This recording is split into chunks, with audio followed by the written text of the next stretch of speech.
Court will come to order. It is Monday, September the 8th, 2025, 9 o'clock in the morning, and the Kirk County Commissioners Court is now in session. I want to apologize for my hoarseness. I will try to talk as little as possible today. If you would, please rise for the prayer and the pledge, which will be led by Commissioner Holt. Bow your heads in prayer, please. Dear Lord, we are certainly mindful of the victims that are out there and the families that are still suffering. For those that are still picking up all the debris and picking up the pieces of their life and moving on, it's still painful, and we pray for their solace as well. I want to pray for the wisdom to make good decisions today in our courtroom, and it's in your name that we pray. Amen. Amen. Now for the pledge. Pledge allegiance to the flag of the United States of America and to the republic for which it stands, one nation, under God, indivisible, with liberty and justice for all. Honor the Texas flag. I pledge allegiance to thee, Texas, one state, under God, one and indivisible. Please be seated.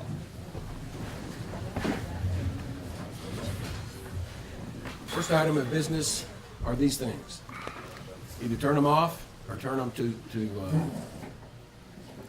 silent so that they don't interrupt the proceedings. First part of our docket is always public input, and this is an opportunity for the public to bring matters to the court's attention. Unfortunately, we're not in a position to be able to respond because that's not on the agenda. Input's on the agenda, not output. We ask that you go to the podium because we are on YouTube publicly, and identify yourself and the precinct that you live in. If you live in a precinct, you may be from out of town. And limit your remarks to no more than 3 minutes. I've had several people sign up for the public input, and I'll go ahead and call the first one, which is Karen Guerrero.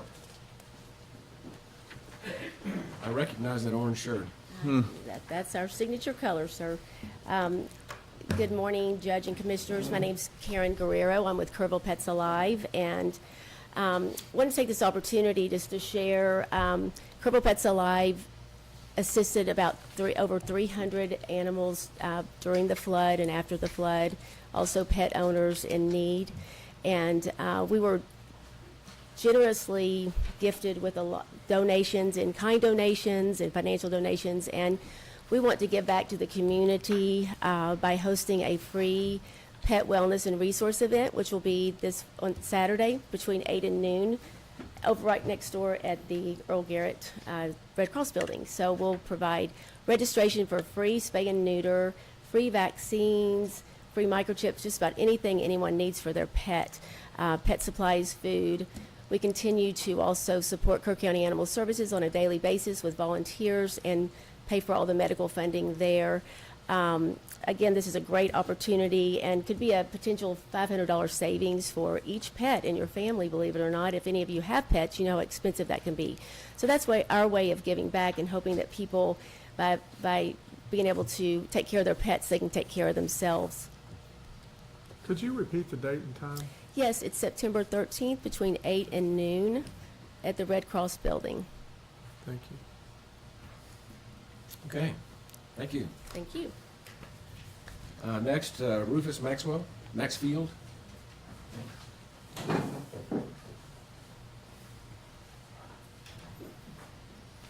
Good morning. I'm Rufus Maxfield, an 82-year-old Cold War vet and a resident of District Precinct 220.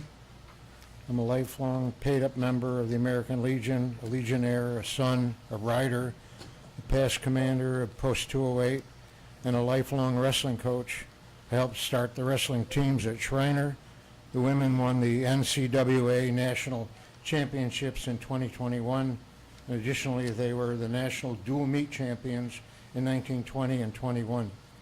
The handicapped vets are very much appreciate the addition of the sidewalk along Riverside Drive. However, Riverside Drive itself is a disgrace. The craters can swallow cars, forget about wheelchairs.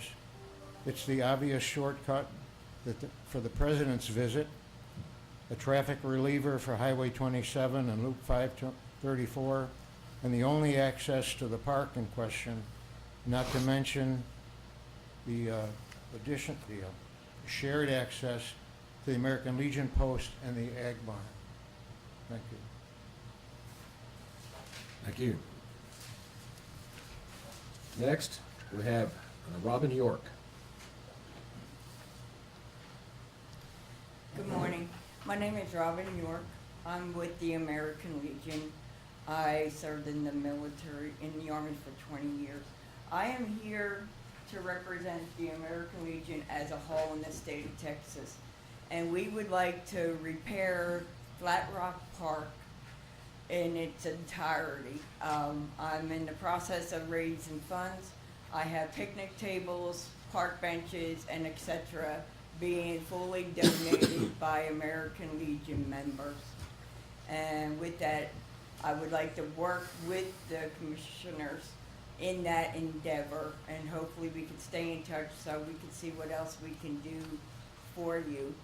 And I am very sorry for what happened here in Kerrville. My heart and my thoughts are with each and every one of you. Thank you. Thank you. Any other public input before we get to the agenda, consideration agenda? There being none, let's go ahead and go to commissioners' comments. Precinct 1. Yeah, I've got a few things this morning, Judge. Need y'all to know that the flood long-term recovery efforts are being organized under Kerr Together within the Kerr EDC. There's 16 working groups within Kerr Together that focus on different aspects of recovery, from housing, tourism, infrastructure, and the long-term recovery. I serve on the long-term river recovery group. We've met twice, and we're focused on replanting and repairing and restoration efforts. The repairing areas are the vegetation right next to the river that prevent erosion, stabilize the banks, and help filter the runoff in case we have these floods again. A lot of people aren't quite sure what that means for the repair and restoration. It'll include replanting of grasses, trees. This will all be native varieties, and it'll include an outreach to the landowners to teach them best practices and to work with them cooperatively on this repair and repair. That'll include minimal use of heavy equipment, so the landowners don't need to be overly concerned about people coming in with big machinery, things of that nature. But it also means not removing all the debris. And that's a hard part for people to understand. We're right in the middle of this storm. We want all this debris removed from our property, but a lot of times we need to leave it there so it can help with the replanting and allow the land to heal.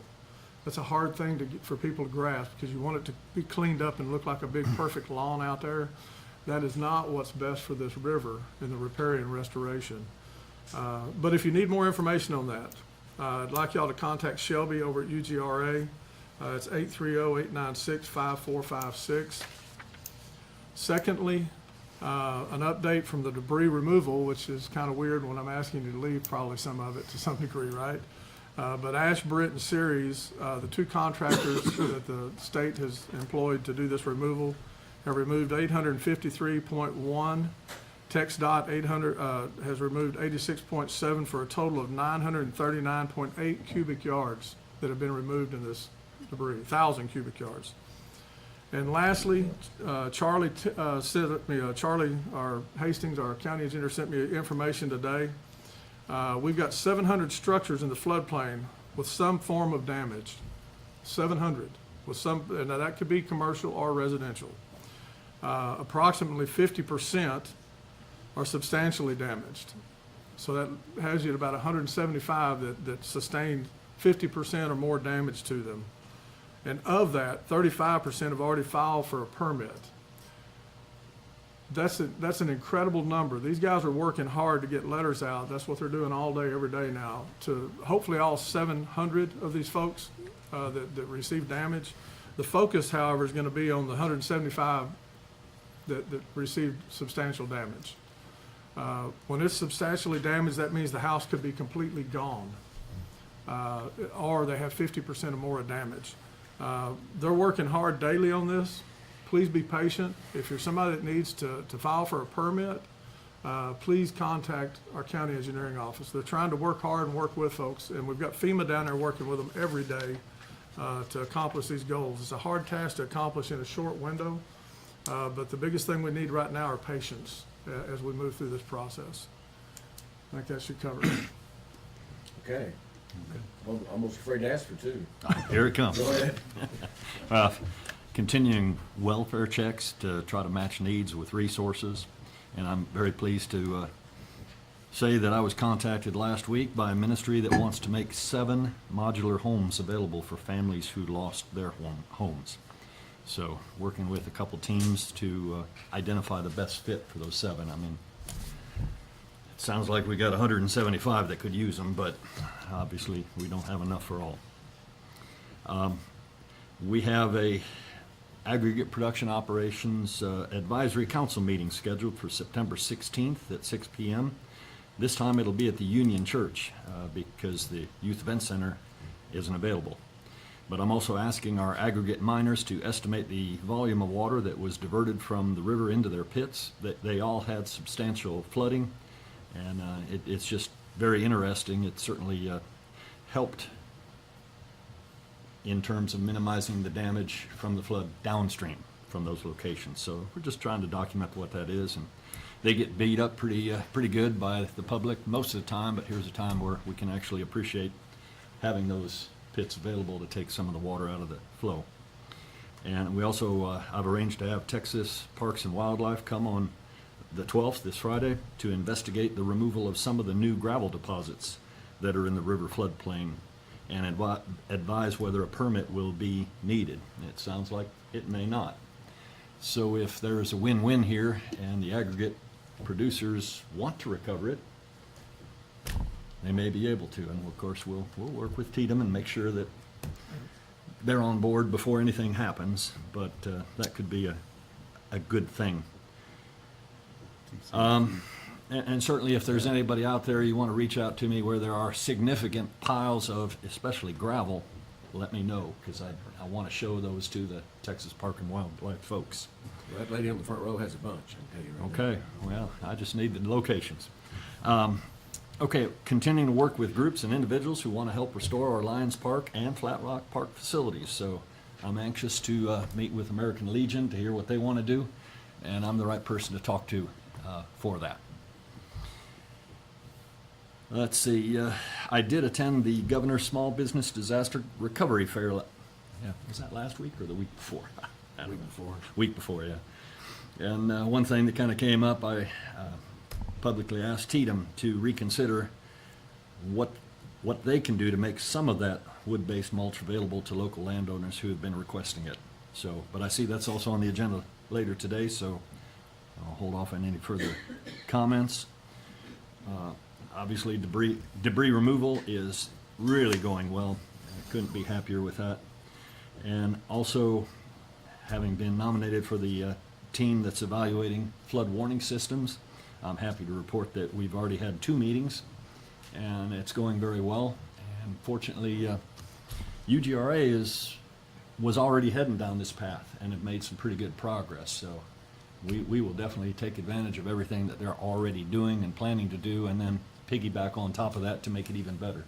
But I think it's going to fast track us to having solutions for the court to consider. That's all I got. Wasn't too bad. Oh, it's good. Agree? All right. Decent amount of rain within the last couple of days out in the east, about 0.6 to 3/4 inches. Kind of rain we would prefer, of course. There's a lot of things on the schedule, so we won't belabor all the animal control. Good progress being made in that building as it's being built. And I'll talk more about that during liaison. That's it. Good. All right. Four. Speaking of rain, last 48 hours, in Precinct 4, we've had anywhere from a 1/2 inch to 1.5 inches in 2/3 of the county. One thing I want to add to the debris removal is, and we stated this early, and maybe some people missed it, but the landowner has the final say what's removed. If you have some big logs and stuff, put that blue paint, that's the only color they're going by. They see a blue X on something, they leave it.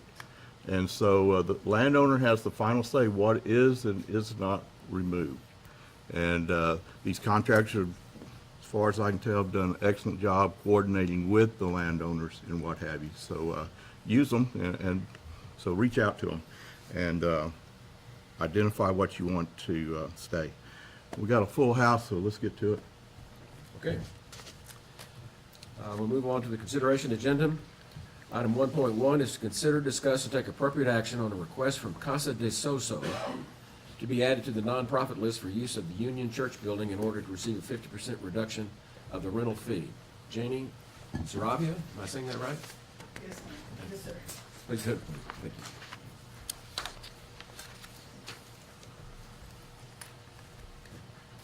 My name is Janie Saravia.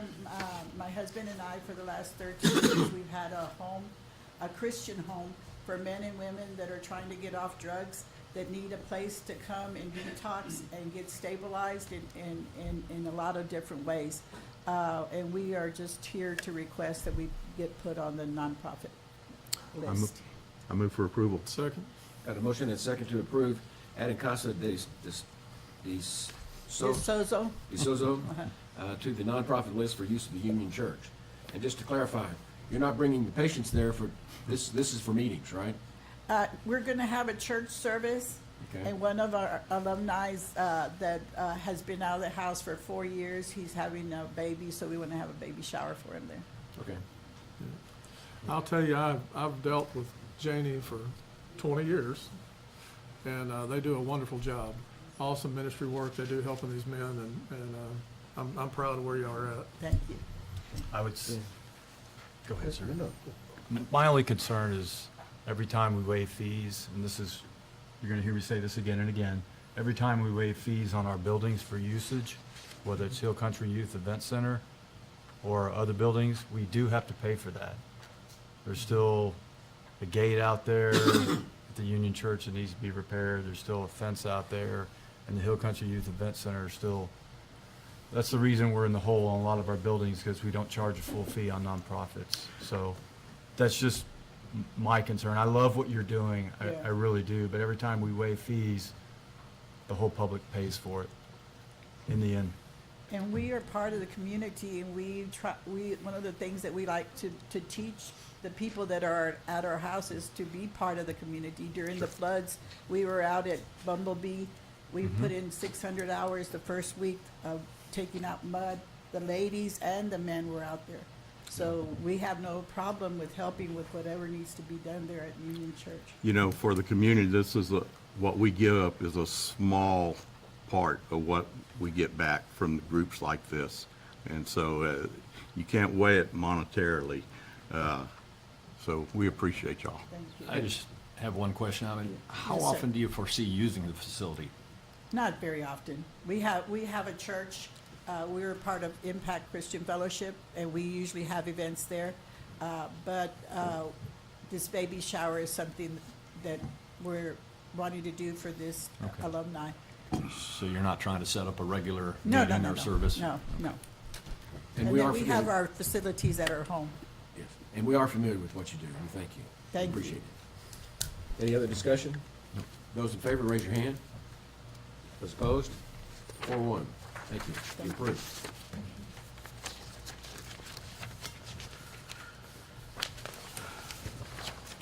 Okay. A little disclaimer on this next one. Item 1.2, consider, discuss, and take appropriate action on a request from the Daughters of the American Revolution, Major James Kerr Chapter, to declare the week of September 17, 2025 through September 23, 2025 as Constitution Week. My wife, Vicki Kelly. What's the disclaimer? Was it like a hostile speaker? Are you abstaining, or what does this mean? Present us with the certificate. Okay, no.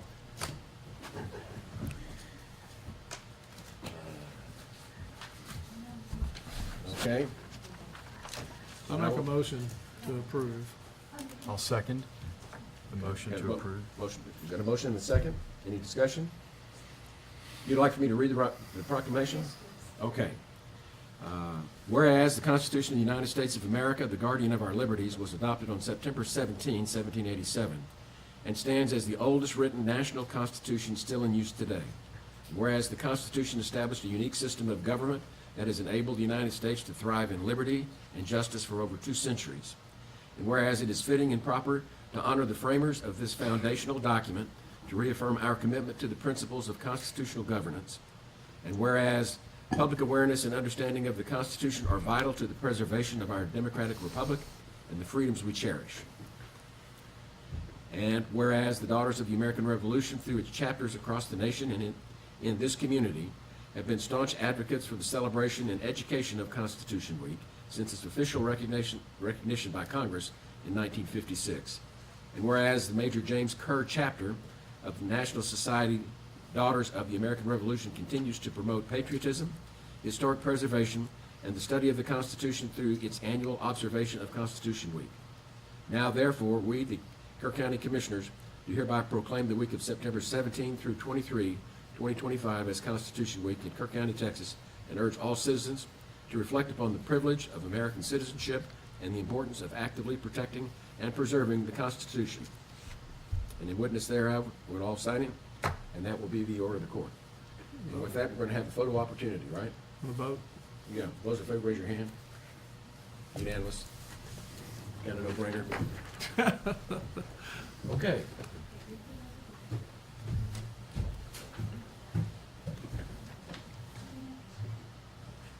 Wash your hand over. Okay. Okay. Okay. Get a little closer together. Thank you. Smile. How about things? That's perfect. Thank you. Don't worry. No, you're fine. Okay. Thank you. Thank you. Thank you, Judge. Thank you for your shoes.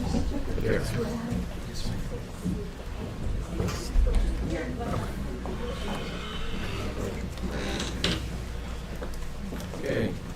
The next item we have on the agenda is item 1.3. Consider, discuss, and take appropriate action on a request to ensure that the river debris remains within the Guadalupe watershed, where it can continue to long-term recovery and restoration. Katie Graham. Hi, good morning, thank you. Katie Graham, 542 Kelly Street. I am here to talk about this, and I'm very concerned about it. I know it's been discussed extensively, but I would like to present the issue, maybe offer a solution, and ask how the commissioners can assist. Under the state's cleanup contracts, woody debris is being removed from riparian areas, mulched and hauled out of the county. At least one of the contracted dump sites is a commercial compost facility in San Antonio. As far as we know, this site is not permitted to process waste that is deemed toxic or hazardous. The process of woody debris management has been impressive, absolutely. Hundreds of crews are fanning out across the river corridor, cleaning impacted areas at an incredible pace. The city has reported over 900,000 cubic yards of debris, with more to come. And while well-intentioned and thorough, woody debris clearance in at least some sites performed by state contracted crews appear to conflict with the recommendations of the Texas A&M Forest Service and other state agencies responsible for riparian management. Large woody debris and mulch are critical to the health of riparian ecosystems, water quality, and long-term flood resilience. Larger trunks and attached root wads help to prevent bank and soil erosion during recovery periods and provide habitat for returning wildlife. Processed woody material is absolutely a valuable organic material that could be used in local restoration planting efforts and regenerative agriculture operations. Under the current arrangement, the only way for an agriculture operation or restoration crews to access this woody debris would be to purchase it from these commercial soil yards in San Antonio. So, a solution. We would request that the Texas Division of Emergency Management, TDEM, contracts be amended to incorporate best management practices as recommended by these state agencies. Specifically, allow natural recovery. Floodplains and stream banks often heal on their own. Avoid heavy machinery, grazing, or unnecessary disturbance so natural vegetation and soils can recover. Protect and replant vegetation. We are working on that, and vegetation has been lost. Replant with native species, eroded, or high-risk spots in rows or clusters that won't obstruct flow, utilizing that woody debris to protect saplings from washout, browsers, or other pressures. Manage debris wisely. Large woody debris, such as downed trees or stumps, play a very important role in slowing the water. Trapping sediment and protecting banks, leave it in place if possible. and only remove wood if it blocks bridges, crossings, or threatens property. And number 4, divert mulch for local use for agriculture or restoration and recovery tool rather than transporting it out of the county. We request that the commissioners' court would take a stand. And we understand that woody debris management is a state issue, and it's not a county issue. However, the county commissioners that represent Kerr County represent the people of Kerr County, as well as the natural resources that are essential to our economy and way of life. Your voice carries a lot of weight at the table with state decision makers. So we are asking you to join us in petitioning the state to amend its contracts, existing cleanup contracts, to follow riparian management best practices. Sign and support a letter that we will help draft to TDM and relevant state agencies requesting these changes. Advocate on behalf of Kerr County residents for policies that balance disaster response with long-term ecological health and recovery. Appoint a representative of Kerr County to work with stakeholders on an effective solution until the last truck of mulch leaves Kerr County. Encourage the state to provide lab testing, supporting claims that the mulch is not usable for the uses that we propose. This is Kerr County material that should be given every opportunity to stay in Kerr County. So we urge you to use your position to help the state follow its own recommendations and to protect the river that is the lifeblood of our community. It's not a commercial commodity. It's a natural element to the recovery of our ecosystem. So that's all I have. I know we've spoken already, but you guys have weight. Your voice carries weight. Thank you. Thank you. I'd have at least one person signed up to talk, to speak. Richard Mosting. My name is Richard Mosty. I live at 330 China Street, which is the home that I grew up in. I grew up on the Guadalupe River, and just about every 100 and 200 and 300-year-old cypress tree along our river is gone.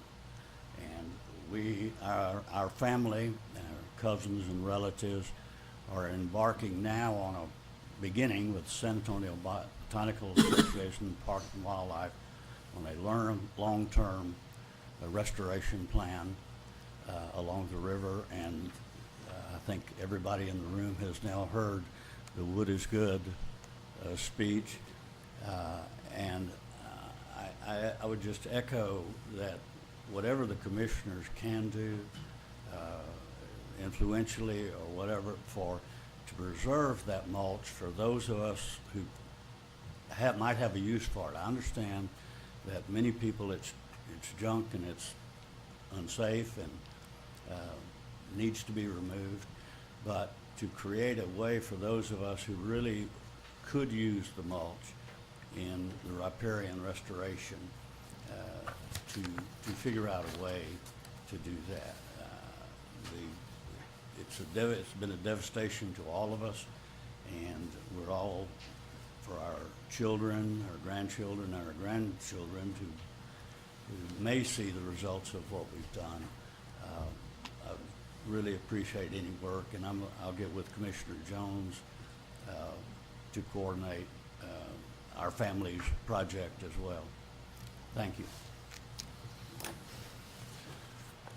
Well, this is, talk to Katie, and Katie and Jonathan Letts and I, all three that are in the room here, serve on this River Long-Term Recovery Group together.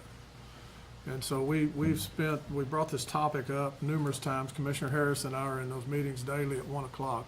This is not a new topic that we've discussed. They have not given us a whole lot of leeway on this because we are not involved in that contract. And the state has required, and I explained all this to Ms. Graham last night, the state has required the contractor to provide final disposition. That's part of their contract. We don't have the ability, to my knowledge, Judge, to go in and ask them to amend a contract without stopping the progress that's being made, which would definitely not be in our best interest in Kerr County. It does not, however, mean that we can't go in and talk to them if we have properties that are available that would have to pass the test through TCQ for final disposition. So we can reapproach that today at 1 o'clock and visit with them again and see if that's something that we can get them to take a real interest in, and that we can express the desires of the community and see if some of them are willing to at least open up a dialogue, right? That's probably, from my view, about the only thing that we have to offer towards that yet, until we get an answer from them.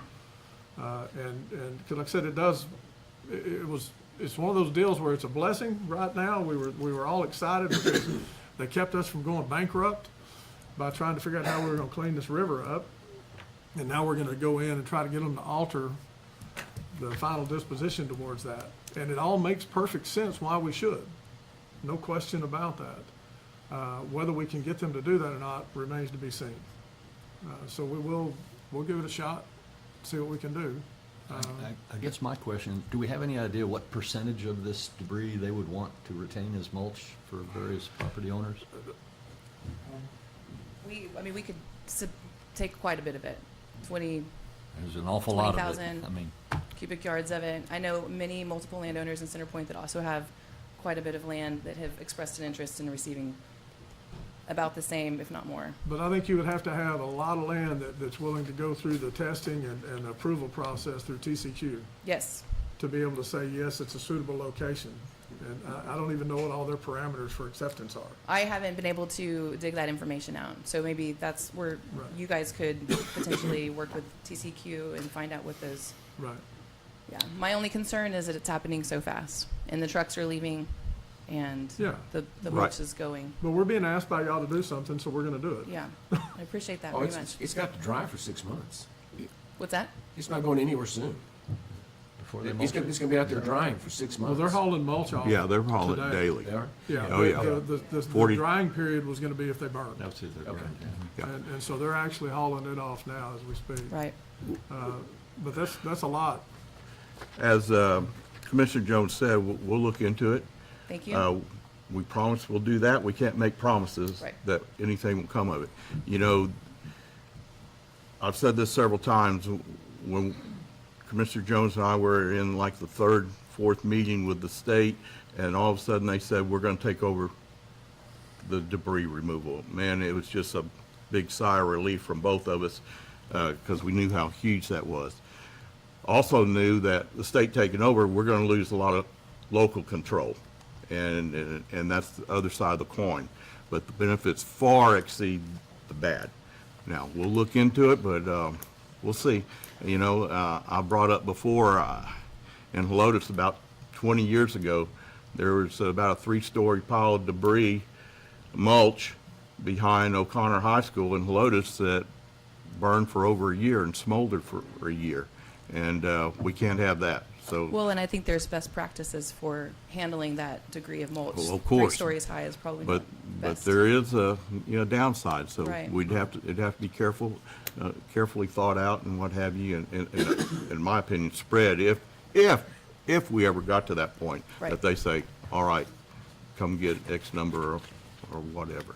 So anyway, In all my readings on this, from the 1978 flood, which is probably the biggest Mr. Mosty saw in your area, it seems like this is a new model of debris management and clearing. I haven't seen anything in the old books from the 1978 flood, which talks about Comfort and Center Point debris removal, that talked about this. So what does history tell us on this previously, that we're doing something different now? Just curious. At our property in Center Point, Microphone. Richard Mosty, and at our property in Center Point, the 1978 flood was almost exactly the same height as the July 4th flood. It was a different dynamic though, because Turtle Creek, Verde Creek, all of the creeks crested at the same time. And so there was a backflow. And we had almost no loss of cypress trees because the flow was slowed down so much. This time, Verde Creek and Turtle Creek were actually flowing upstream at the beginning because of the quickness and the velocity in particular of the water. So in 87, at least in Kirk County, was not close to these two floods. So this is unprecedented amount of debris. Well, and according to my Our history. grandfather and great-grandfather, 1932 was slightly higher, at least on our land in Center Point. And of course, you know, what happens on the upper end of the river and 30 miles down where we are in Center Point can be entirely different. But it was just as high as 1978. Yes, sir. Thank you for the context. What I might add is that, technology has changed. When we first started talking, they were talking about bringing incinerators in and burning all this. That probably wasn't available back then to that volume. And then the contractors came in and said, well, why don't we grind it? Because we can get rid of it quicker. And Tatum said, okay. So that's kind of how that evolved. And that advanced technology probably wasn't available back then, or didn't have all these Ability to big mobilize. No. black trucks up and down the road and stuff like that. Things have changed Yeah. This is due to new. hurricanes and everything else. We've got to keep in mind too that the state has never done an operation like this before. And Katie, when you and I talked last night, that's lessons learned, right? Right. And if we had have known at the beginning what we know today, we would have probably initiated a different type of plan, but still, and they probably would have been very eager to say, yeah, that's great, and move forward with that. So if we're not able to get the results we need today, then at least we'll have those lessons learned. Are there ways that we can assist with figuring out the best solution if and when a future flood comes up again, or a disaster and the state's involved? Absolutely. Yeah. That'll be part of the ongoing program for long term. Okay. Absolutely. From my view, there is. But, we've been asked by the public to do something, we're gonna do it. Okay. So we'll see what we can do. Wonderful. Thank you. Thank you. Thank you.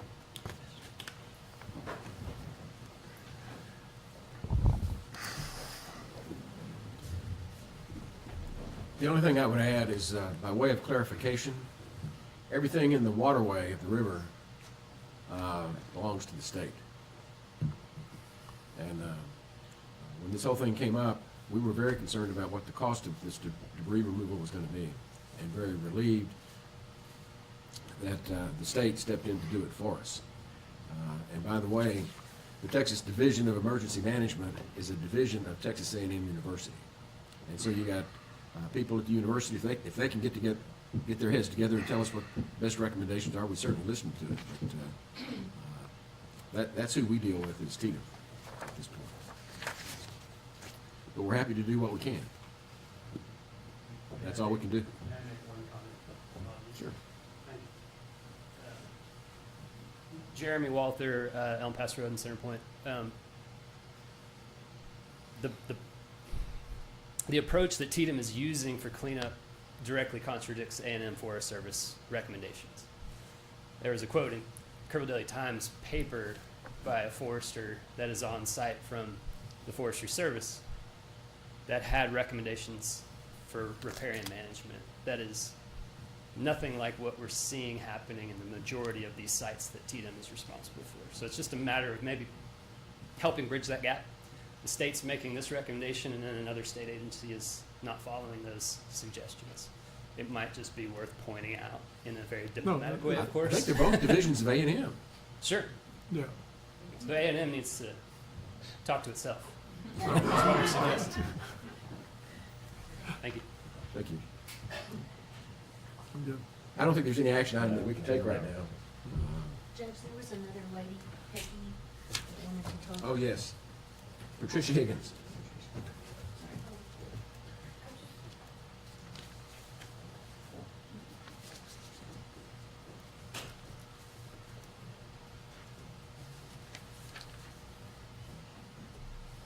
My name is Patricia Higgins. I live in Center Point. I just wanted to make a comment, and it doesn't, I'll just make the comment, but the Riverside Nature Center had opened last Monday from the flood damage, and they run mostly with volunteers. Did I say I'm not affiliated with an organization? As I'm not affiliated with anyone. But they opened last Monday, and it is fantastic. But they run on volunteers mostly. They were out there on the 5th of July cleaning up that park area or garden area, clearing the paths, and they used all of this stuff from the river. They used it. They put it back into the garden. That place, I recommend anybody to go see. It's a good example of what the soil, the silt, everything is crucial to this recovery. And this is just an excellent example to see. They have wildflowers, butterflies, the trees are doing great, and that's because they used what they had from the flood. They didn't take it away. Thank you. Okay. Thank y'all. And we have several timed items, and this is where we have to break in our agenda and move to the timed items because that's when they're posted to be heard. So I apologize. I remember there's a number of you still on the agenda that would be normally before the break, but because of the timed items, we're going to have to stop and take those in order. So let's go over to item number 113, which is a 940 timed item. And this is these are technical county issues that we have to decide today. Consider, discuss, and take appropriate action regarding any changes to the proposed Kerr County budget for FY 25-26. Ms. Shelton. Yes, you have before you the latest rendition. This includes revenues, property tax revenues at the no new revenue rate of .4024. There have been some changes that have been made that is just clarifying information that came in since the last time, since the proposed budget. I think y'all passed some court orders, and all of that now has been incorporated into these. We're no longer using estimates. So with regard to the September 8 budget that's being presented here, that's incorporated all the changes that we agreed or passed last time. Yes. And it's got this at the no new revenue rate of .4024. Correct.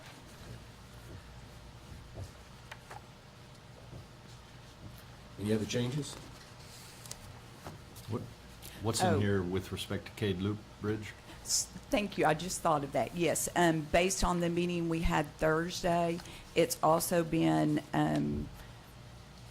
the cost is going to be less, and that's been incorporated into here. It's in the Fund 30, so it's about halfway down on the bottom section there. And we now are not using any property tax revenues for that. We should have enough ARPA interest left to cover whatever the match may be for Kerr County. Don't you have an update later in the agenda on this? We've talked. That's on already this, worked and into this that? is- Yeah, that's worked into that. Okay. So this is just on the budget right now. Any other proposed changes to this budget? No. Okay. Then we will move on to action item 1.14. It is 9:46. Do we have to approve it or anything, or? That's what the next one is. Yeah. 1.14, consider, discuss, and take appropriate action to adopt the FY 25-26 Kerr County budget and take a record vote. This is to go ahead and enact the budget that we just discussed. Correct. I move for approval. Second. Got a motion and a second to approve the budget as presented. Any discussion?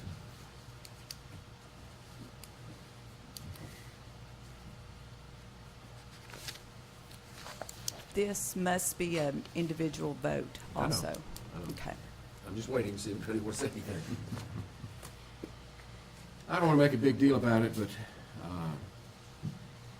I really don't like this budget. I think we're spending way too much money out of fund balance in it, $12.6 million. And those are revenues that we will not have next year. So by setting this tax rate as low as it is, at no new revenue rate, I think puts us in peril for next year's budget, and certainly the year after that, because we're not going to recover these revenues. This is just money that is temporarily lost.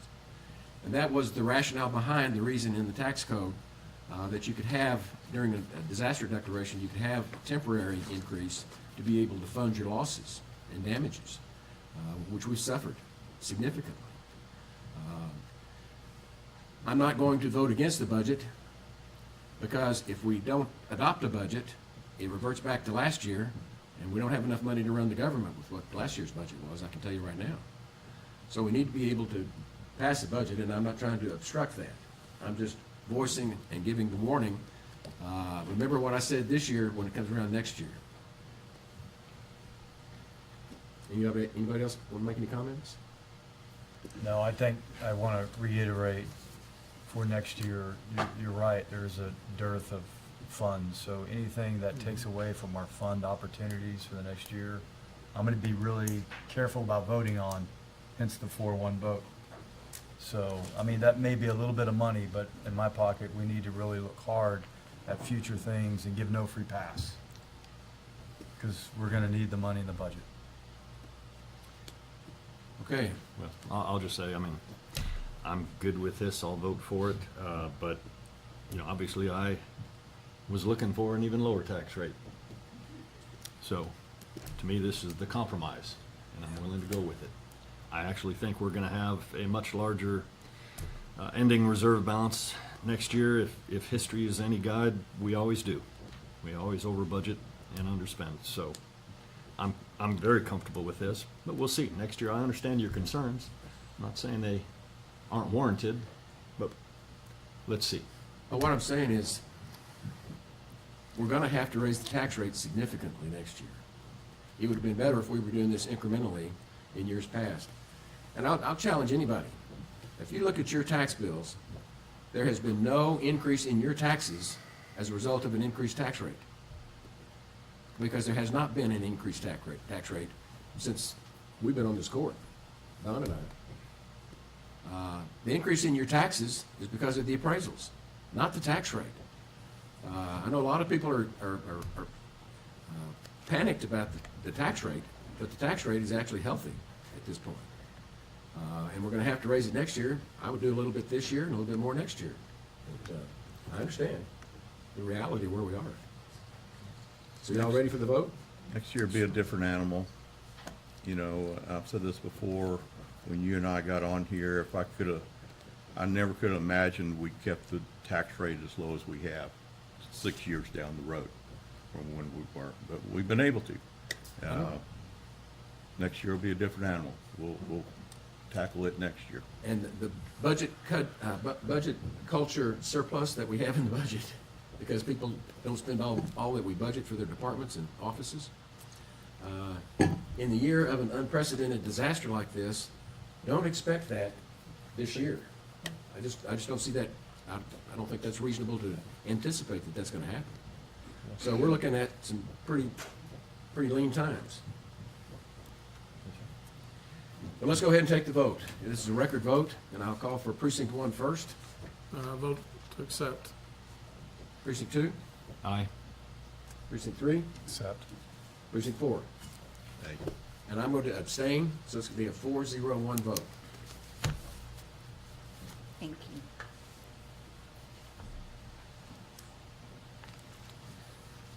Next item on the agenda is a public hearing. I'm going to convene a public hearing on the proposed Kerr County and Lateral Roads 25 tax rate. Mr. Reeves. Yeah, it's a public hearing. It's just a public hearing, yeah. Anybody want to speak about that? Okay. Mr. Baruti?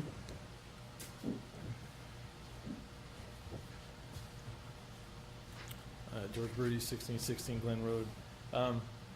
This is kind of a you can correct me if I'm wrong, but I'm just trying to clarify what we're actually collecting. So it's been said in public that we're not using the disaster rate, okay? Which I guess technically is correct, but it's kind of misrepresenting what's really going on, which is you're adopting a budget that requires a tax revenue. Excuse me, this topic is on the roads, the road I tax? thought it was Kerr County and, No, we've already voted on the budget. This no, I is, know, the tax rate, correct? this is Kerr County and lateral roads tax rate. Lateral roads. I thought it was Kerr County and lateral roads tax rate. Is that not correct? Okay. Okay, so I'm discussing the tax rate that's being collected, which is really a representation of the revenue amount that you're collecting. And so the public understands, the tax rate you're proposing is going to raise more than $2 million, it's closer to 3, but to keep it even, $2 million worth of revenue. You're expanding government essentially by $2 million worth. And while you're claiming to not be using the disaster rate, if you look through the worksheets, which I don't know if they were up there before, but they are now, so I appreciate that. You'll see that the disaster rate is somehow lower than the voter approval rate.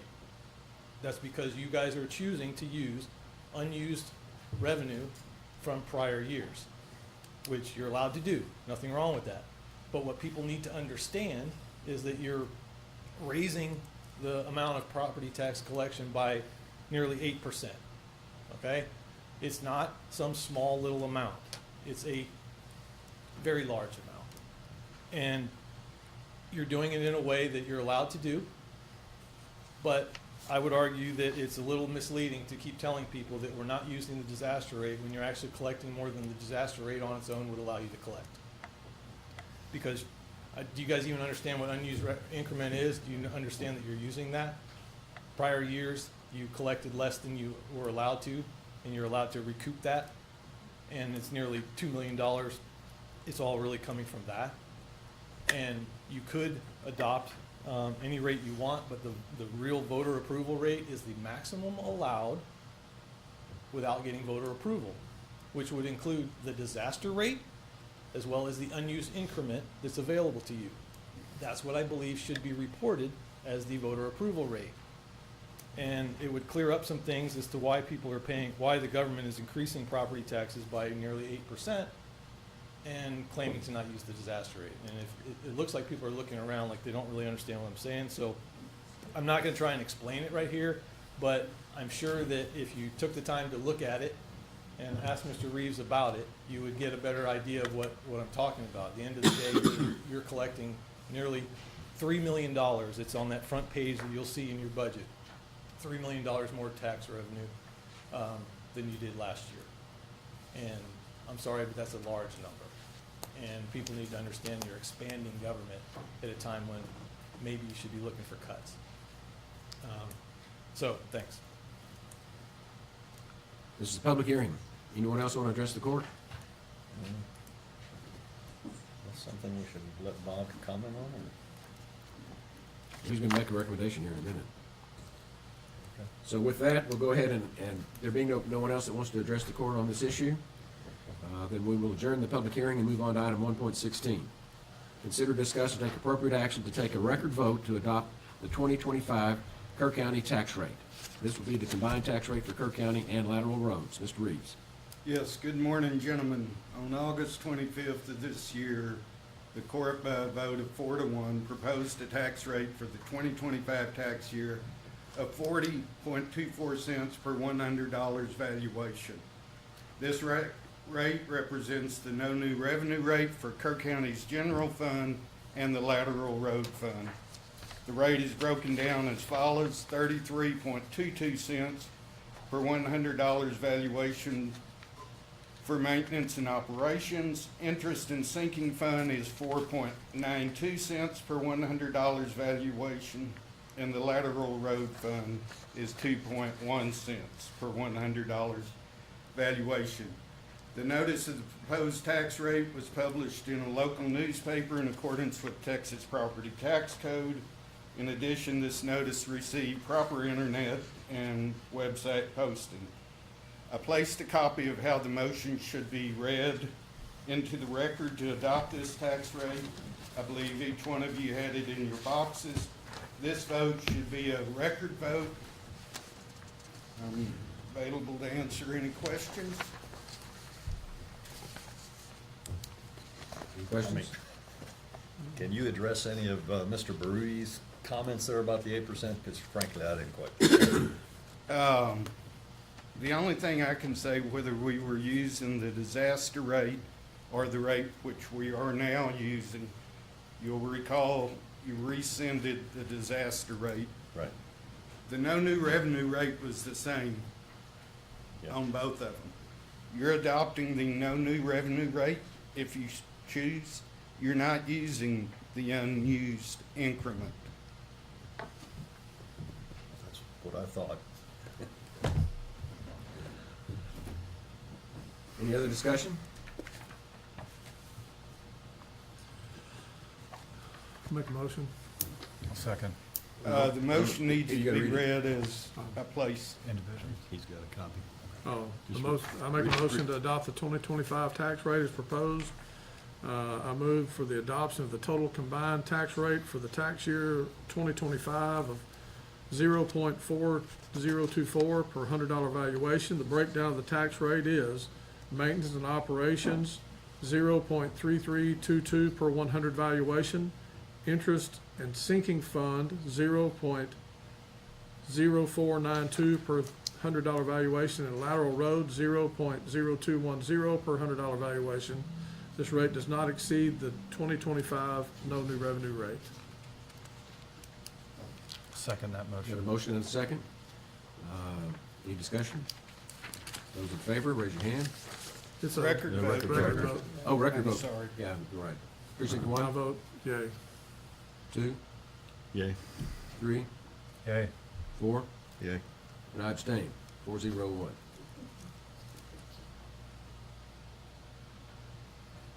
Next item on the agenda is 1.7, which is another public hearing, and this one is on the proposed Lake Ingram Estates Road District 2025 tax rate. Is there anyone that wants to address the court?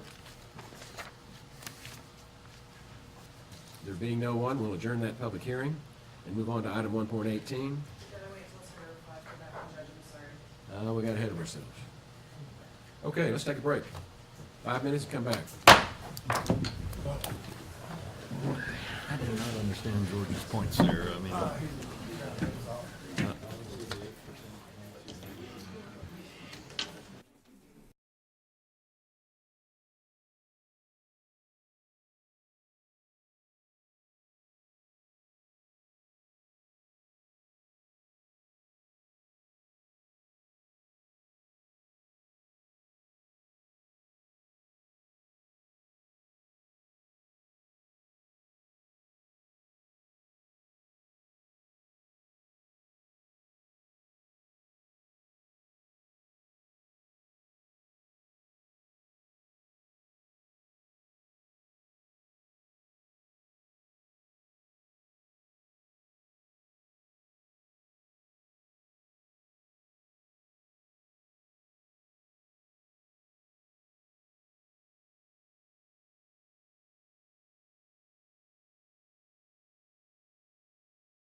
And we began by explaining that when we have timed items, we have to take them when they're timed. And what we're going to do is we're going to go ahead and I'm going to call item 1.18. We'll act on that, and then we're going to revert back to the earlier part of the docket, back to 1.4, which would be the airport board budget, and we'll pick up from there. So with that, I'm calling item 1.18. Consider, discuss, and take appropriate action to take a record vote to adopt the 2025 Lake Ingram Estates Road District tax rate. Mr. Reeves. Yes, sir. Also on August 25th of this year, the court unanimously approved the proposed tax rate for the Lake Ingram Estates Road District. The rate is 9.81 cents per $100 valuation for the 2025 tax year. A notice of this public meeting was published in a local newspaper in accordance with the requirements of the Texas Property Tax Code. Additionally, in accordance with the code, the appropriate postings were placed on the website and the internet. I've also passed out a copy of how the motion should be read to adopt this tax rate. This also should be a record roll call vote.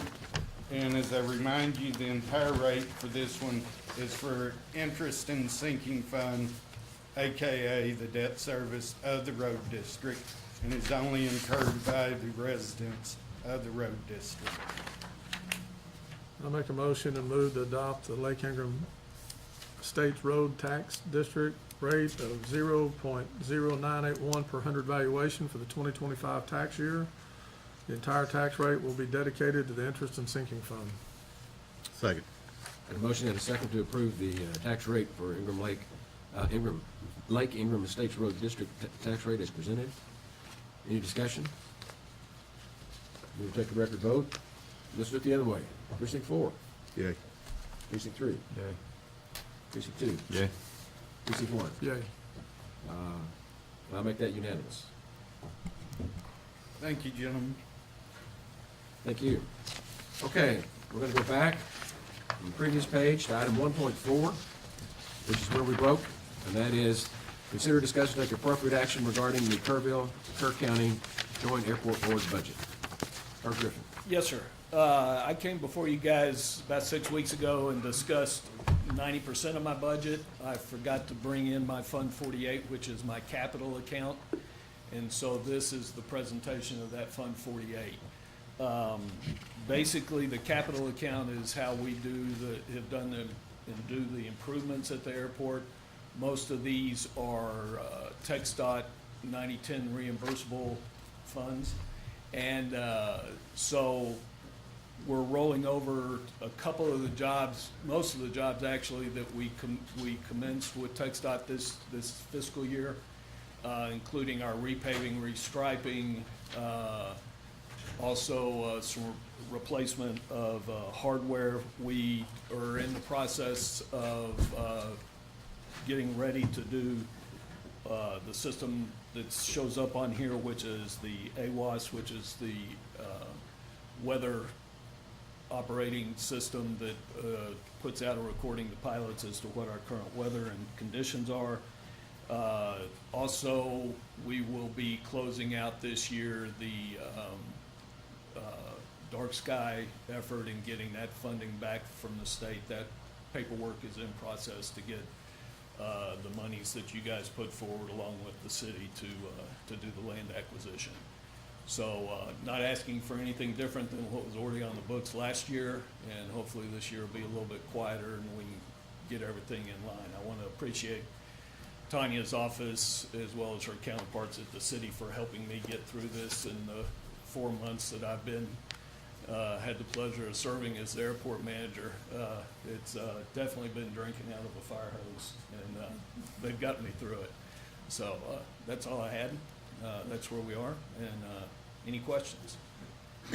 Yes, sir. If you could just maybe let us know about throughout the flood, your airport was almost, if you will, taken over by so many different aircraft. And with that, I know there was some discussion about landing fees, ramp fees, storage fees on all the state assets and different federal assets that were Right. there. Where do we stand on the usage fees or collected on that? We the airport, we, the airport, do not charge landing fees or ramp fees. The fixed base operator has the right to do that as part of his operations. I believe that all of the stuff during the recovery process, the weeks immediately following, there were no fees charged to any of the users at that point by the fixed base operator. So they were pumping a lot of gas and busy doing that. So I do not know of any fees collected by Kerrville Aviation. Okay, thank you for your leadership throughout this period. It was my pleasure. It was really a great time for the community and our airport. I think we came across pretty good. So anyway. You did. All right. If nothing else, I submit my Fund 48 to you, and we'll press on with fiscal year 26.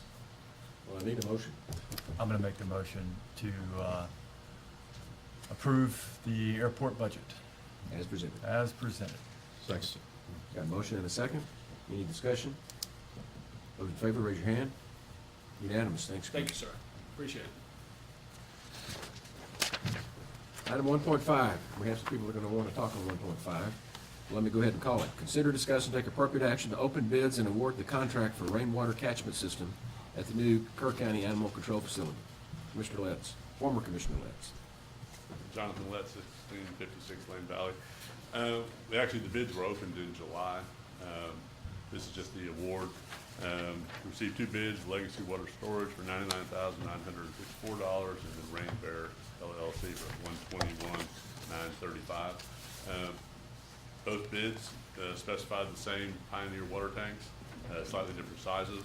There's a slight difference on the electrical connection. There's a little bit of gray area there. Legacy Water Storage didn't specifically talk about it, whereas Rain Bear did, but we're talking about a breaker box. So that's, I mean, it's not going to make any difference in the amount. Bids are very, very close. That I would recommend that the court accept the Legacy Water Storage bid at $99,954. Okay. Make a motion to accept the Legacy Water Storage bid for $99,954 as presented. Second. We've got a motion and a second to approve accepting the Legacy Water Storage bid as presented. Any discussion?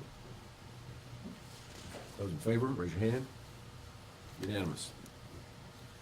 Item 1.6, consider, discuss, and take appropriate action to award dog kennel bids for the new animal control facility.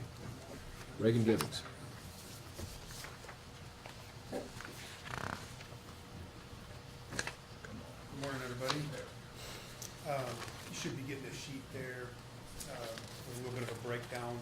I did get a chance to go and look at the Stone Mountain Company, their kennels, and we determined that that was very, very much adequate what we need. That's what we were actually looking for. So their price for the dog kennels, you'll see for 64 of them, which is how many we need, is $215,179.52.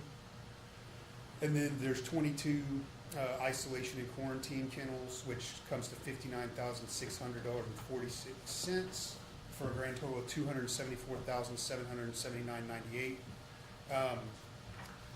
My recommendation is to go ahead and go with Stone Mountain for their dog kennels. We already did the cat kennels to VSS Medical, but I guess if you'd like, what we could do possibly is go ahead and get 52 instead of the 64. That way we've got everything we actually immediately need. We have to have 100% the isolation kennels and the quarantine kennels. We have to have a whole bunch of places to put other dogs that aren't in isolation or quarantine.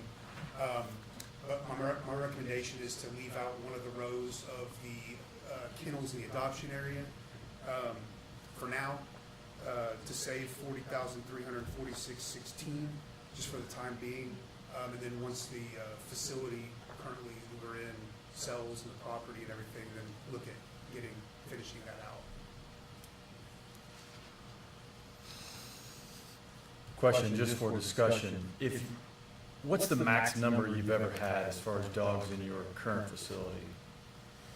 No, that's a curveball I'm throwing at you, but I don't think it was higher than around 40 total. Yeah, we have, I swore I was gonna write this down how many kennels, but I didn't. I think we've got 20, there's 20-something outside, and I say outside because they're in the detached, covered, enclosed kennel area.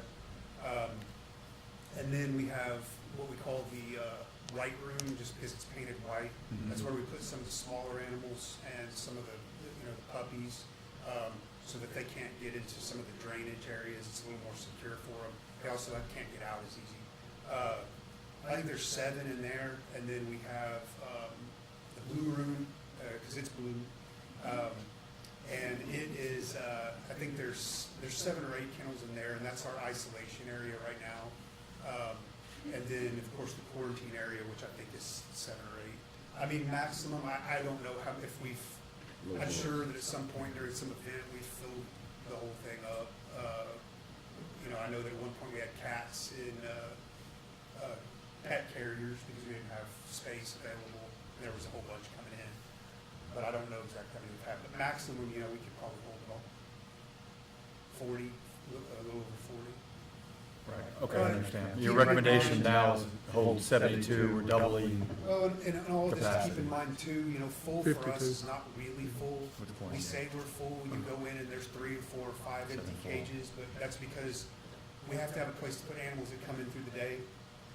If we have a cage, if all of our cages are full, we don't have anywhere to put an animal that may randomly come in the next hour, So full is not really necessarily full. We try to keep some empty cages so that we're prepared for the day.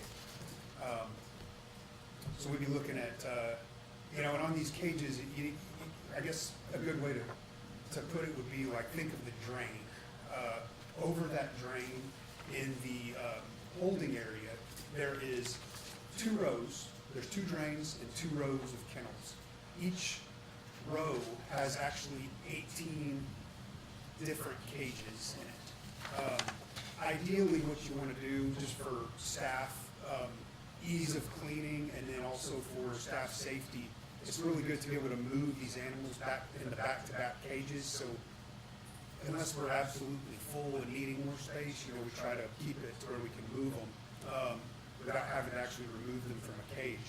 But so your individual cage is an actual individual cage with another individual cage behind it. So that's, you've got 9 and 9 for 18, and then you've got another row of 9 and 9 for 18.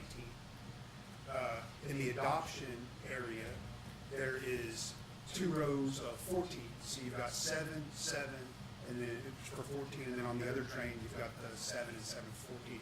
So I'm proposing we don't get one of those rows right now, just to kind of ease that price tag a little bit right now, and then whenever we sell that property, we can look at finishing that. But we should have enough with the others to do just fine for a little while. All right, I'll make the motion, if we can, to approve this item 1.6, to award dog kennel bids to Stone Mountain for your recommended 52 regular kennels at 174,833.36 and 22 ISO quarantine kennels at 59,600.46 for a grand total of $234,433.82 for the award, as presented. Got a motion and a second? Discussion? Any discussion? Yes, sir, we have some discussion back. This guy again. Jonathan Letts. I've worked with Reagan and Jeff a lot on these bids and the amounts, and one of the reasons I'm recommending, and Reagan recommending that they is that there's a change order coming at your next board meeting, and I know you don't have any money extra for that project. So this is a way to cutting it back and basically creating money for that change order, which is going to be coming in next week on a fire retardant issue. Yes, sir. That's part of the reason Hogan and I talked about it, and Jeff and I talked about it. Just wanted to clarify that point. Thank you. So you're saying you're trying to save money so you can spend money? Okay. Well, but what we have to spend the money on is essential. We have to do it, or we don't Yeah, get that any would- occupancy permit. Yeah. We know what you're doing. Thank you for going out there, looking at the kennels. We're up for a vote.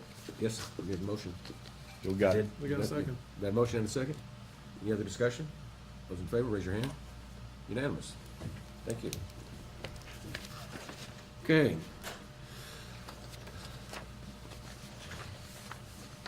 Next item on the agenda is item 1.7. It's a presentation from Greg Purvis regarding resources and recovery efforts offered by Constellus. Am I saying that right?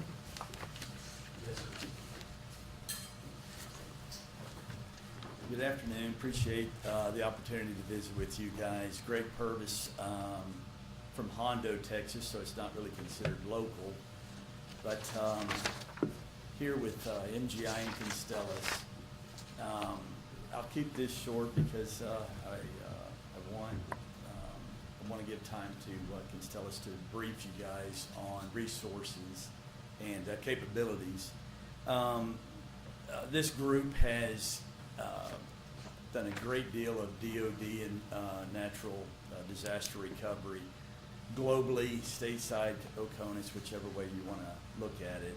And when July 4th happened, it hit home to my family, and we're here on an unsolicited brief just to let the community know that this group has a deep desire to help and support, and we're local, and we have significant resources for that. I've spent a great deal of time in Kerrville over the years. My younger brother, he retired from here with Kerr County Sheriff's Department, and so we felt like we've got some roots, and wanted to come here today to discuss some of that. So thank you for your time. Costa, take it from here. Well, good morning, all. Costa Maroulis with Constellus. I'm the Vice President of Business Development there. Could you speak up a little bit louder so we can hear you? Oh, sorry. That's not actually a microphone for us, that's for you two. Gotcha. So, Costa Maroulis with Constellus. I'm Vice President of Business Development there. Closest I've been to Kerr County in the past, I was up in San Angelo as an Air Force member, an airman, back in the day. We went through some pretty big floods back then, about 35 years ago. I'm also West Virginian, and we've been dealing with that as well. It's a heartbreaking loss here for Kerr County community, and definitely our condolences. When Greg and the MGI team had mentioned a partnership, as he mentioned, we've spent a lot of time overseas. I was a military member and since been a contractor the past 25 years supporting DOD and State Department. When we look at working in the U.S., one of our Constellus' key pieces is the use of local resources. We say we integrate, we coordinate, and we augment. We use and work with local companies, local personnel. They have the local knowledge, but often they don't have the ability to let's say, coordinate well, and we can come in and provide that. We can augment by connecting state and federal resources. Nice ringtone. What we usually do in those cases is, again, create partnering and stakeholder teams that allow us to talk to the locals, state, and federal. We've done emergency response work in Florida, Texas, and Alabama in the past. We try not to overload local, when I say local resources, what often happens when these emergency responses occur and all these entities come in from outside, quite often they forget that those resources locally are already taxed, and they start taking from the local entity. We are extremely cognizant of that. We bring our own camp support in. When we hire local personnel, we ensure that they have what they need, and we bring that from outside. We are a very strong logistics company. I think there's a handout floating around somewhere that lists the things we do, and I'm not going to go through that in detail. But we've got over 25 years experience doing exactly this type of operation. We are co-located up in Hondo with MGI. I appreciate the time of being able to talk and sit down and see the deliberations here for the commission, and I thank you all for the opportunity. Thank you again. Or is there questions or? No, I was just gonna let them know, I'd had previous conversations with Mr. Purvis, and I got to meet these gentlemen earlier, and I've referred them over to Todd Bach, with long-term recovery, and they're gonna be meeting with him hopefully at 4:30 Yes, sir. today, because I felt like that what they bring is something that would be more in tune with what they will be handling. And Jonathan Lentz there with the phone ringer that, what was that, oh, sugar? Showing your age. Yeah, but he's also someone that works very closely with Todd Bach on all of this. And so I appreciate y'all coming in and giving us a good presentation on what you do here. Anything else from Mr. Purvis? Thank you. Yes, sir. Sorry you had to wait. Oh, no worries.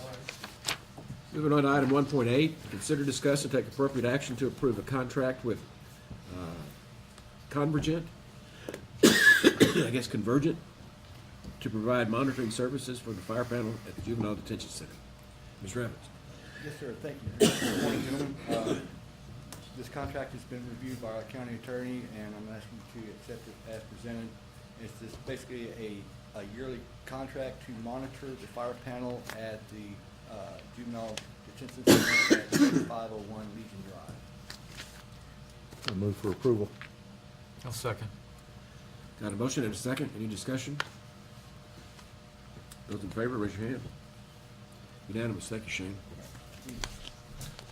Item 1.9, consider, discuss, update on matters related to the Hill Country Energy Sub-Regional Planning Commission. Mr. Paces. Yeah, the commission had a board meeting on September 3rd. It was well attended by a whole bunch of interested parties. The board approved Gillespie County joining our Hill Country Energy Sub-Regional Planning Commission, which was following the Kendall County Commissioners Court also approving their joining during their meeting on September 29th. For anybody who's interested, a video recording of our entire meeting is available on our website. And now that both counties have approved it, the board's approved it, I've asked our county attorney to modify the interlocal agreement and bylaws for the Sub-Regional Planning Commission to include Gillespie County. So hopefully that might be ready for the next Commissioners Court meeting. Thank you. All right, our next Sub-Regional Planning Commission board meeting is now scheduled for Thursday, October 16th at 1 p.m. in the Kendall County Commissioners Courtroom. So that date's kind of changed if anybody's paying attention who is in our board meeting. That's a day and time change. Well, a day change. Again, Thursday, October 16th. At the suggestion of Representative Chip Roy, who I had met with, a letter was sent to the EPA Administrator, Lee Zeldin, on September 3rd, calling on the EPA to eliminate all federal subsidies, loans, and grants for wind, solar, and BESS. That letter is also available on our website for anyone who wants to shamelessly steal thoughts and ideas and send a similar message. I think the more they hear from people, the better chance we have of these federal subsidies going away. If they go away, BESS goes away. There have been no further responses to our request to coordinate from PUCT or LCRA. So we're now going to look at attending their board meetings to convey our message on how their actions are jeopardizing our safety, our water, our environment, and the security of the Texas grid. That's all I got. Any questions? I've got a question. Yes, sir. This is a 391 commission. Correct. Should our attorney be the one doing that? Doing what? Reviewing the contracts, the agreements for that? That's the question. Yeah, that's my question, is should you be doing that I'm not sure. for a 391 commission? I don't think so. Well, That's my question. I mean, I want it done. yeah, but I mean, the county had to prepare the agreements and we have to approve them, so. But the county, That was before it was yeah, created. now you are actually your own commission. That was that's the reason I'm asking the question. I think that's right. Well, And that's my question. Sure. On my Okay. list of to do, and I'm not sure about it, so that's. well, let us know. The whole I mean, premise is that you didn't use any county funds or Okay. anything like that. Well, but to clarify, I mean, this, before this entity existed, sure. Each county had their own legal representation to try to put this together. That's right. We did. Once we have this entity, now it's this entity's issue. Yes. Yeah, but each county will need to approve these agreements, right? Yes. And so at least, Well, I'm but- sure our but- county attorney will want to. They're gonna review it one way or the other. Well, no, you draw it up and These are then very they simple approve it. changes. So yes, I agree with you. They're very You know, frankly, So I'm I'll- gonna look and make sure if I'm able to help, I will. If it is because it's now developed, I'm prohibited from providing the legal Yep. assistance to the entity, then I'll let you know that too. And that's fine. Otherwise, these are, it's so straightforward. I'm happy to make the changes myself. Oh, And then you goodness. can review them and Gosh, recommend now to the you're court an whether attorney. to accept it or not. Absolutely. You got a strong background in contracts. I've got a question, and don't take this wrong, because I know things are slow moving and what have you. Yeah. Have we made any accomplishments with the three? Well, you know, I think we have gotten our message out. And this is a slow-moving process. Well, I set it You up know, like that. We've had some impact with some of the legislation that was proposed. Unfortunately, didn't get approved. And that's a very important thing, so we'll be working on it for the next legislative session. You know, we at least accomplished a meeting with TCEQ.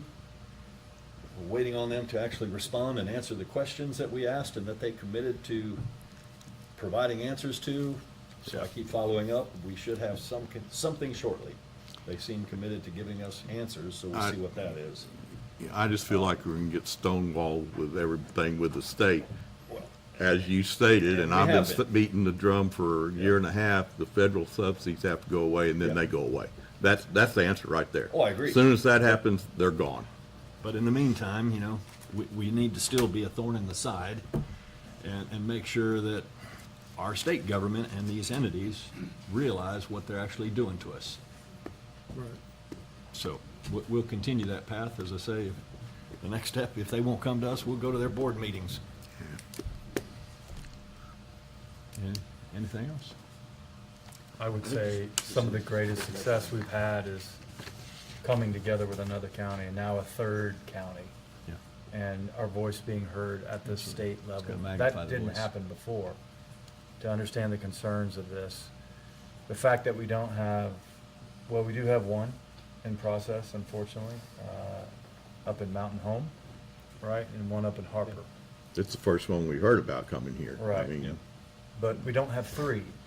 Right. Right, and we were concerned about having three within our county being built. And I think I have to attribute some of that has been by the organization and resistance of this planning commission. So. Like I said, I yeah. wasn't throwing daggers, I just, what have we done? Oh, we ask ourselves, you know, Yeah. like, you know, is our meetings worth having? Sure. Are they having an effect? Right. And the fact that we did get some legislation through, that it's a long hurdle, that we're fighting a very well-organized, well-funded machine Oh, gosh. is very difficult for us to consider. How do you fight that as a small commission? I also think. Proud to be that, part of it. You know, the information sharing, the collaboration we're getting with Van Zant County, and they're really a little bit ahead of us, not in terms of a 391, but in terms of their stand and their fight against one of these facilities, and you know the way they're using the fire safety code, and is it Chapter 855? Okay. So And they've meanwhile- given us some good ideas. Put it that way. You know, California is ahead of us in development of these battery energy storage systems. And there's not one, two, but there's actually a third of these sites that have gone on fire. A third one recently, and you think Tesla batteries on your walls are a better configuration? Well, they thought that too, until 4 of their 84 Tesla batteries went up at a BESS on fire. And that was at a solar farm.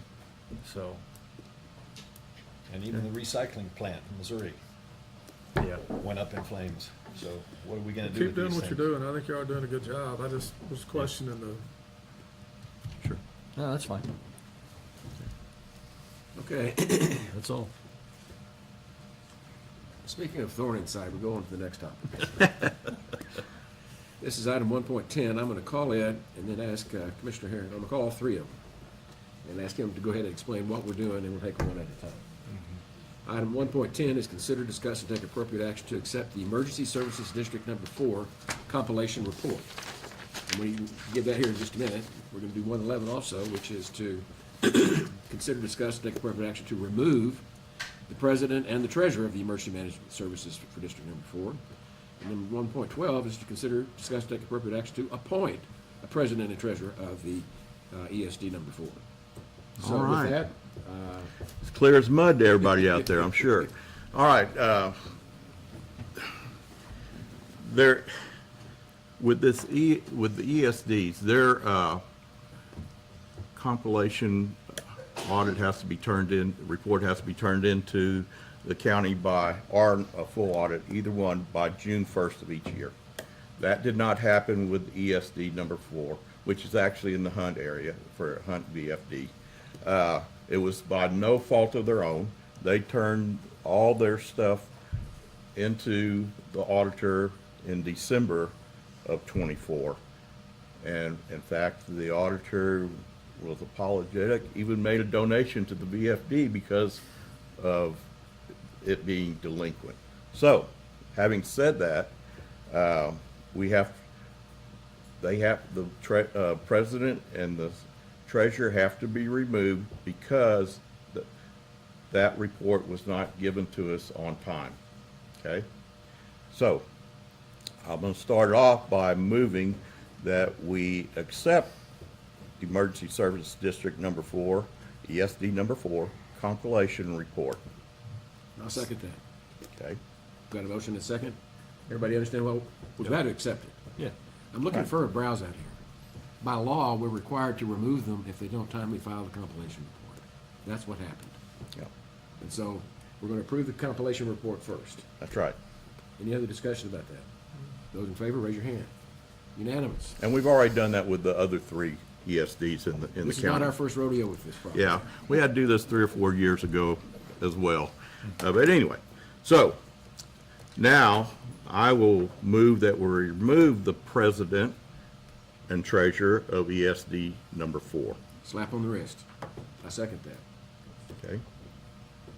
And really, they did it timely. So there's really no slap. But we have to remove them. That's right. So, any discussion? Those in favor of removing the president and treasurer of ESD 4, raise your hand. Unanimous. All right. We're not going to let them escape, though. So I'm going to move that we appoint Chris Hughes as president of ESD. I'm sorry. Now, that's one. No, I'm thinking Chris Hughes in number Ingram, 1, but, right? We removed him before. Your phone might start ringing right yeah, now. no kidding. Yeah, we've already done him once. So, What? It's just technicality. yeah. So anyway, I'm going to move that we reappoint the president and treasurer back to their position in ESD number 4. Second. Oh, I'm sorry, yeah. Second? Now, is that Yeah. okay under the law? Yep. Oh, we've done it before. Yeah, we've done it before. And this is what, It happens. and part of what this issue is ESDs don't have auditors or accountants, and they lean on us, and we get busy. So I'm just saying, things like this happen, and so this is how we fix it, Okay, and they're good. that's fine. Any other discussion? Nope. Those in favor, raise your hand. Unanimous. All right. Thank you. Okay. Now we're going to go back over to the items that were right after the break. And these are going to be a series of road and bridge issues. First one is item 1.19, consider, discuss, and take appropriate action to open, read, and award the annual bids for delivered fuel to the Road and Bridge Department. Ms. Hoffer. Yes, after the bids have been opened and read, we would like to review immediately and return on this court day, September 8th, 2025, and award the delivered fuel bid. All bid prices are to be in effect upon acceptance of the bid. And at this time, we ask the court to open and read all fuel bids.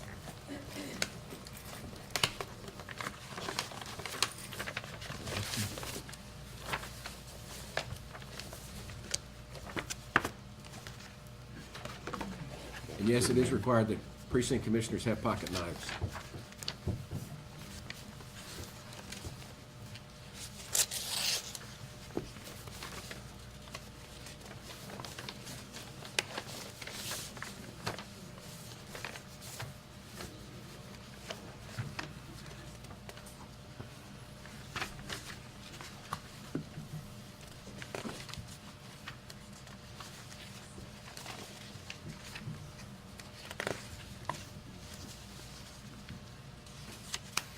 Okay, your first bid is from Arguin de Oil.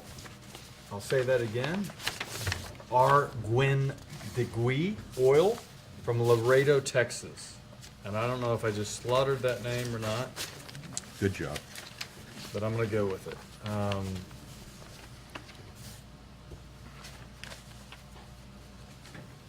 Their bid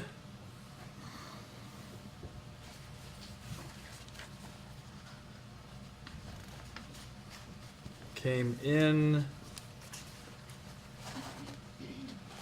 for gasoline unleaded, 87 octane.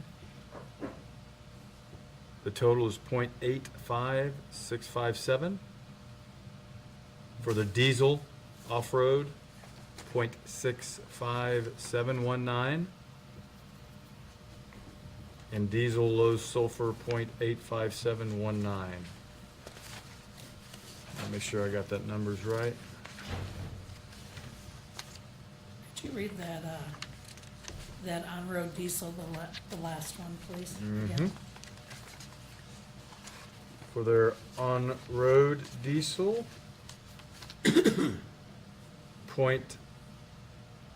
.85719 Thank you. from Arguin de Oil Company. The mailer says Laredo, and on the vendor's name, it also says 2375 Walsh Road, San Antonio, Texas, just to be clear.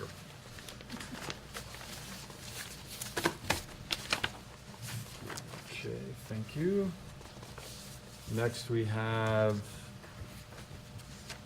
bid from, thank you, Titan Fuels, also known as McBride, refer to that, 220 McFarland Avenue, Kerrville, Texas, for their gasoline, 87 octane, .70, for their diesel, off-road, .70, and for their diesel on-road, it's also .70.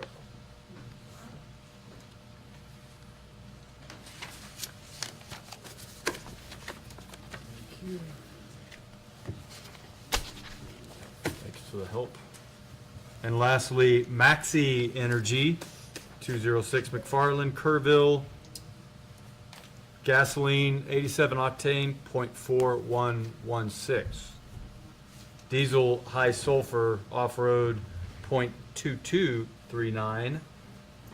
And diesel low sulfur on-road, .4239. Again, that's from Maxi Energy here in town. Huge difference. Wow. You need a bunch of time on that one? No, I don't. The numbers from Maxi are all a lot lower than the other two. Not even close. You want to make a You recommendation? want to make a recommendation to us? I'd like to recommend Maxi Energy for our fuels, for our gasoline, dyed diesel, off-road, and our on-road diesel. I move for approval. I'll second. Got a motion and a second. Any discussion? Those in favor, raise your hand. Unanimous. That was quick.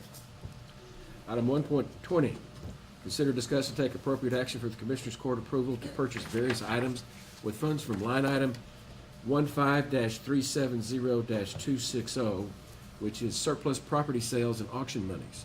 Ms. Hoffer. First thing I would like to say on this is, with the flood and everything, you know, we've been scrambling to try to get some things taken care of. I appreciate the help from Heather and Tanya and Jody. They've been very helpful on this. Some of the things that I started out to write, I had to change it a little bit, so I apologize on that. But we had received, it was a little over $300,000 from our auction that we had this year. We kept back $100,000 to go into this upcoming fiscal budget, and we had a little over $200,000 to be able to spend on various things. The money that we're left with is $131,550. Of that, I think it's slightly over $200,000 that we started out with. First item that we would like to purchase, and this was not on our capital list. It's a HOM roller. It's a small double drum vibratory steel wheel roller. And the cost on that, and it's through Buy Board government purchasing, $83,451.03. The next item that I have on here, skip the Secor fence and the Cabin Kings, those will come later. But Big Tex Trailer World Incorporated, we have a truck that we would like to put a flatbed on it, for the use, a little bit easier to access and that. And the cost on that Big Tex, Trailer World flatbed would be $6,860. And those are the two items, for this agenda item that we would like it permission to spend this money. So you're spending about 90, almost? Yeah. Move for approval.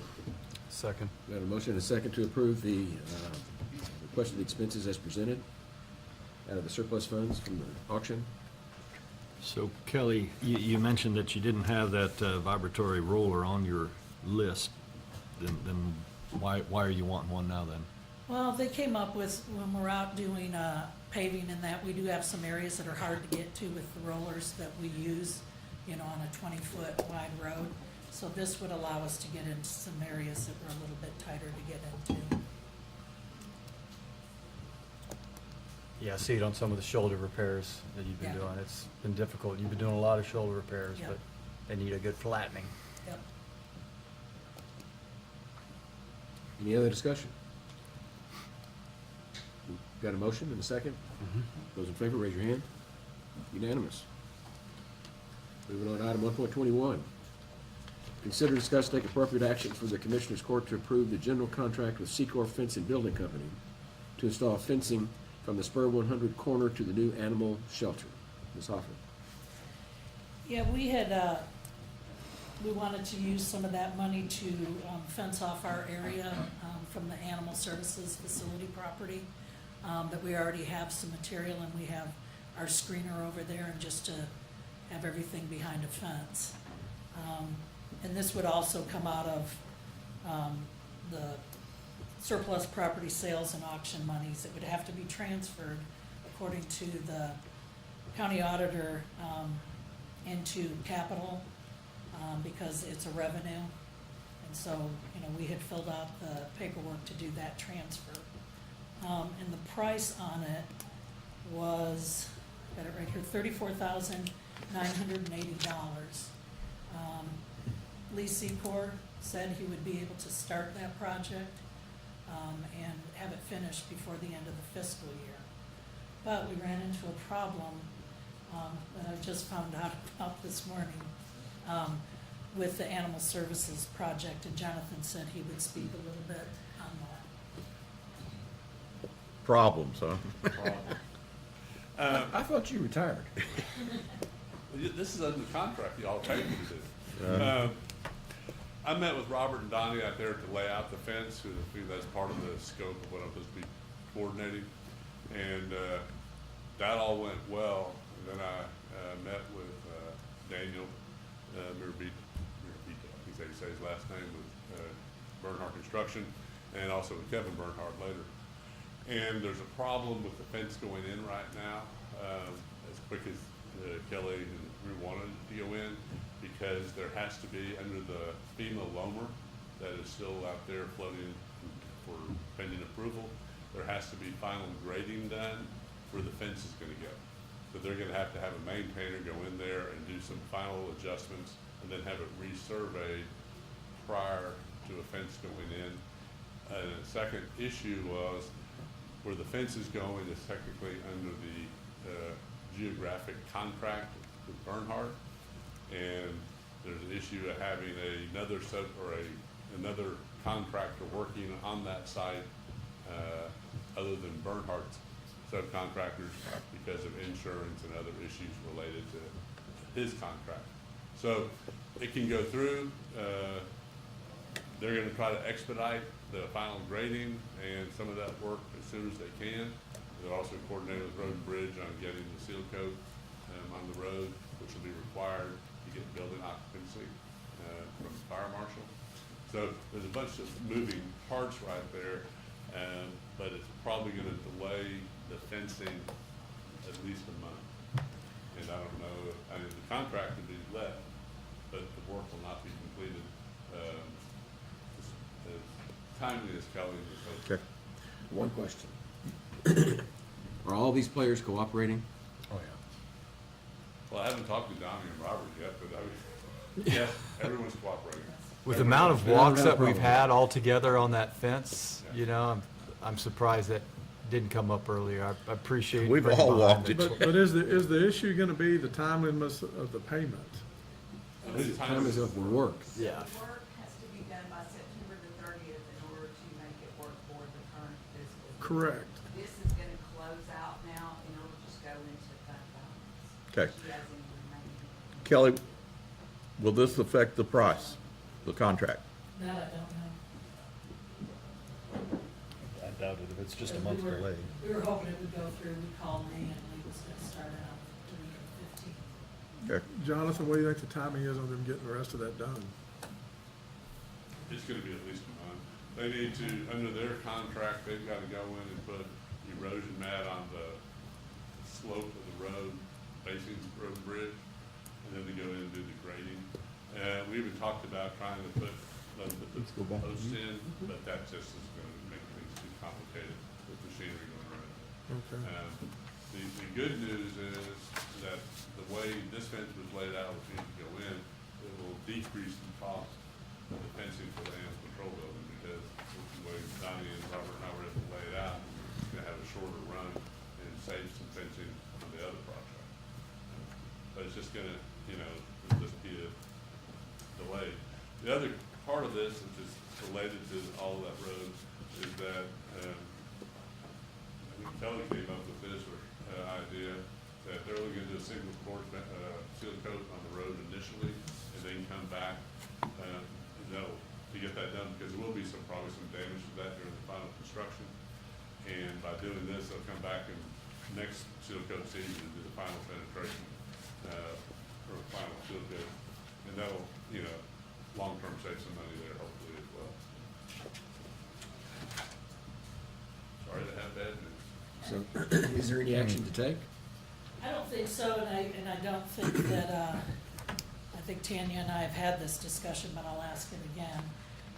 Is there any chance of being able to buy the materials and then have the labor of putting the fence in done in next fiscal year? Do you already have the money in the budget that was just approved today to make that happen? I mean, we've got contingency. I mean, I don't have it, an exact one that says this is for the fencing for animal services. Yeah, I no can't- surplus money? I can only spend the surplus funds or use them in the year that they were acquired. So if we don't use them, I mean, we're not gonna lose it, it'll go back into our budget, but we won't be able to use whatever on this, the 34,000. Well, just to be safe, why don't we go ahead and just approve this funding now? You can buy the inventory. Yes, There's nothing that stops us on Okay. any other inventory. okay. I move for approval. Second. Got a motion and a second to approve the general contractor Secor Fence and Building Company to build the fence from Spur 100 to the animal shelter as presented. Any discussion? Those in favor, raise your hand. Unanimous.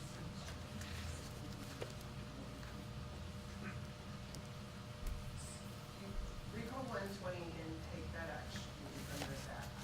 Okay. Item 120 is consider discuss and take appropriate action for the Commissioners Court approval to purchase various items with funds from the line item Fund 15-370-260, surplus property sales auction monies. Is there a motion to approve that? Because that's what we did with this fence, right? So I need a general motion. I move for approval. I'll second. Got a motion and a second to approve a general motion to approve all these surplus funds as presented. Any discussion? Those in favor, raise your hand. Unanimous. Okay. Sorry, just for clarification. Are we then, so we're not approving the C4 contract, the C4 is not going to do the work right now, we're just approving the materials we purchased from C4 now under item 1.1. We're putting it in her budget so that it can carry over. That's what we're trying to do. Under Well, no, 120. it's not really a carryover. Judge just said purchasing the inventory, the materials for the fence during this fiscal year under that, item To one purchase. twenty, and then next fiscal year we'll come back with the contract for that labor Yes, with Secor, sometime yes, after October. yes. Yep, that's what I understood. I made the motion. Well, she's gonna be writing the order, that's why I'm looking at her. You got it? Yep. That's fine. Okay. That's good, thank you. Okay. Those in favor, raise your hand. Unanimous. Let's move on to item 122. Consider, discuss, and take appropriate action for the Commissioners Court to approve the general contract with Cabin Kings to install tractor covers at the Spur 100 yard. This is just, it's a cover that we can pull some of our equipment under. If you've been over at Road and Bridge or over at the new Animal Services facility, I've brought this to court before with Cabin Kings. It's to keep, if we have hail, it's to keep from the windshields of the equipment and the dump trucks from getting hailed. And we've just, we'd like to buy one more. And the money would come out of that surplus property, auction money. And there is a general contract because the seller of the cover will be coming out before the fiscal year is done to install that one cover. Somebody had told me it'd probably just take them in the afternoon to put that I'll move to cover on. approve the general contract with Cabin Kings There's a to motion. install tractor covers at Spur 100 yard. I'll second. Got a motion and a second to approve the general contract with Cabin Kings for the tractor covers as presented. Any discussion? You had me when you said it'll help protect against hail damage. Yeah. Those in favor, raise your hand. Unanimous. And just to be clear to the court, all of these, the 1295s have all been filled out. We have proof of insurance, everything that we need in order to move forward on these. Good. We got one more, right? Yes, sir. It's item 1.23, consider, discuss, take appropriate action for the Commissioners Court approval of the general contract with Interstate Barricades and Markings for various pavement markings. Ms. Hoffer. Before you is a general contract with Interstate Barricade and Markings for crosswalk painting on Skyview, Ranchero Road, and Valley View Road, speed limit markings and advance warning road markings on Skyview Road, and linear striping, center striping on Clear Springs Road and Masham Road. This project will be out of the line item 15-612-559, street striping. At this time, I ask the Commissioners Court for their approval of the general contract with Interstate Barricades and Markings and have the county judge sign the same. And this also, from the owner of this company, said he would be able to get this done before the end of the fiscal year. I move for approval. Second. Got a motion and a second to approve the general contract with Interstate Barricades and Markings for various pavement markings as presented. Any discussion? Those in favor, raise your hand. Unanimous? And again, thank you for everybody's help on this, I really appreciate that. Item 1.24, consider, discuss, take appropriate action to approve a $100 donation from a citizen to the Sheriff's Donation Fund. I move for approval. Second. Got a motion and a second. Any discussion? Those in favor, raise your hand. Unanimous. Item 1.25, consider, discuss, take appropriate action to approve a $100 donation from a citizen to the Sheriff's Donation Fund. Move to approve as recommended. Second. Got a motion and a second. Any discussion? Those in favor, raise your hand.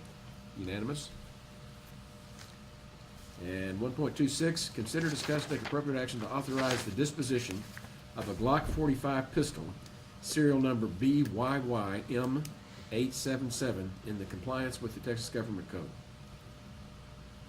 I'll make a motion that we authorize the disposition of a Glock 45 pistol, serial number BYYM877, in compliance with the Texas Government Code. I'll second. Got a motion and a second. Any discussion? Those in favor, raise your hand. Unanimous. Okay, an exciting conclusion.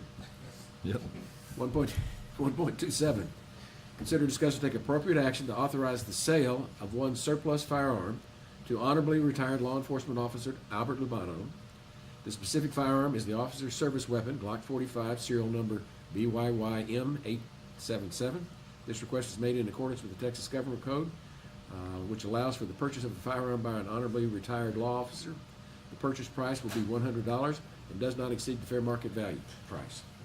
I'll make a motion that we authorize the sale of one surplus firearm to honorably retired law enforcement officer Albert Lubano. Specific firearm is the officer's service weapon, Glock 45, serial number BYYM877. I'll second. Got a motion and a second to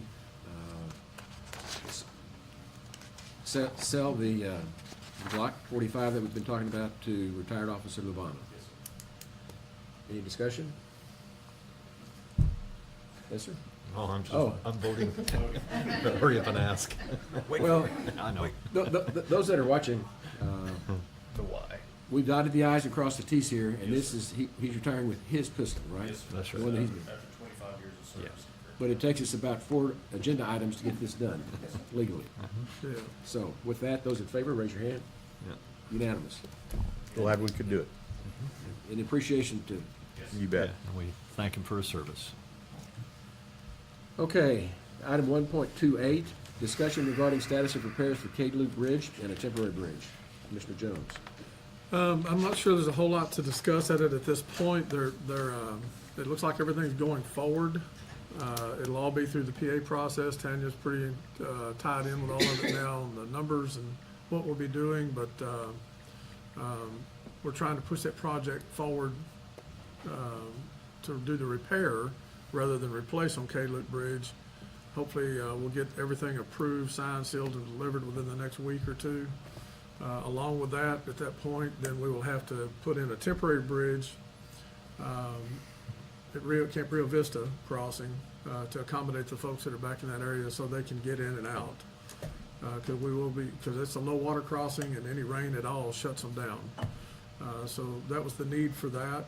That was the bulk of what our FEMA is in our repairs, which has been a real blessing. We've been able to get them to work down, I think, from where we started, around $10 million to, Oh, yeah. yeah, 1.4 to 1.57 or something that we've been able to work them Yeah. down on. And so it's been a real blessing with all this. And with Cade Loop being the way that it is unstable. It does need to be repaired. It looks like we might be able to do it from working on the deck rather than getting into the water and avoid all those permits that we would normally have to get. Charlie worked really hard, and Kelly both, on trying to see if we could pull that off where they can actually sit out on the deck and lift and shift and do the majority of the work. So it's been a group effort, and with everybody up here, along with engineering and road and bridge and the state, but it looks like we're getting near to being able to get this project done. Yeah, we've been fortunate. That was probably the biggest hickey we got out of the flood, is that Cade Loop Bridge, and that's, could have been a lot worse. I'm just grateful it's not worse than it looked initially. Right. Right. Yeah, we dodged a bullet with it, and the reason the prices were considerably higher to begin with is because the state was recommended to replace, but they were doing that, going out and looking at it, and then we took a different approach and had our engineer go out and look at it. A couple of them. Yeah, and by the time we got done, they agreed that repair would be in order rather than Right. replace, and that really brought the numbers way down. Sure. So, good job. I'm proud of everybody that's been working on this project at every level. Yeah. Very Huge impact on the budget. Huge impact. Next agenda item is 1.29, consider, discuss, and take appropriate action to approve and authorize the county judge to sign the proposed Texas statewide opioid settlement agreements. We've been working on these for years. This is another installment. I'd like to request probably that we get our attorneys to kind of give us an aggregate summary of where we are with all this. Not right now, but to get it to us, so we know where we are.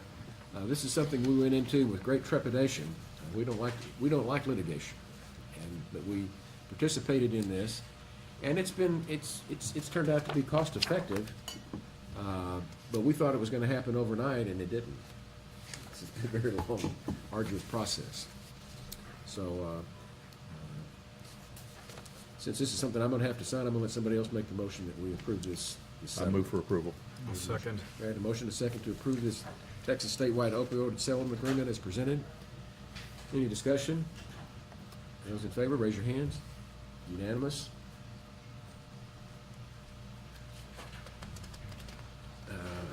Next is 1.30.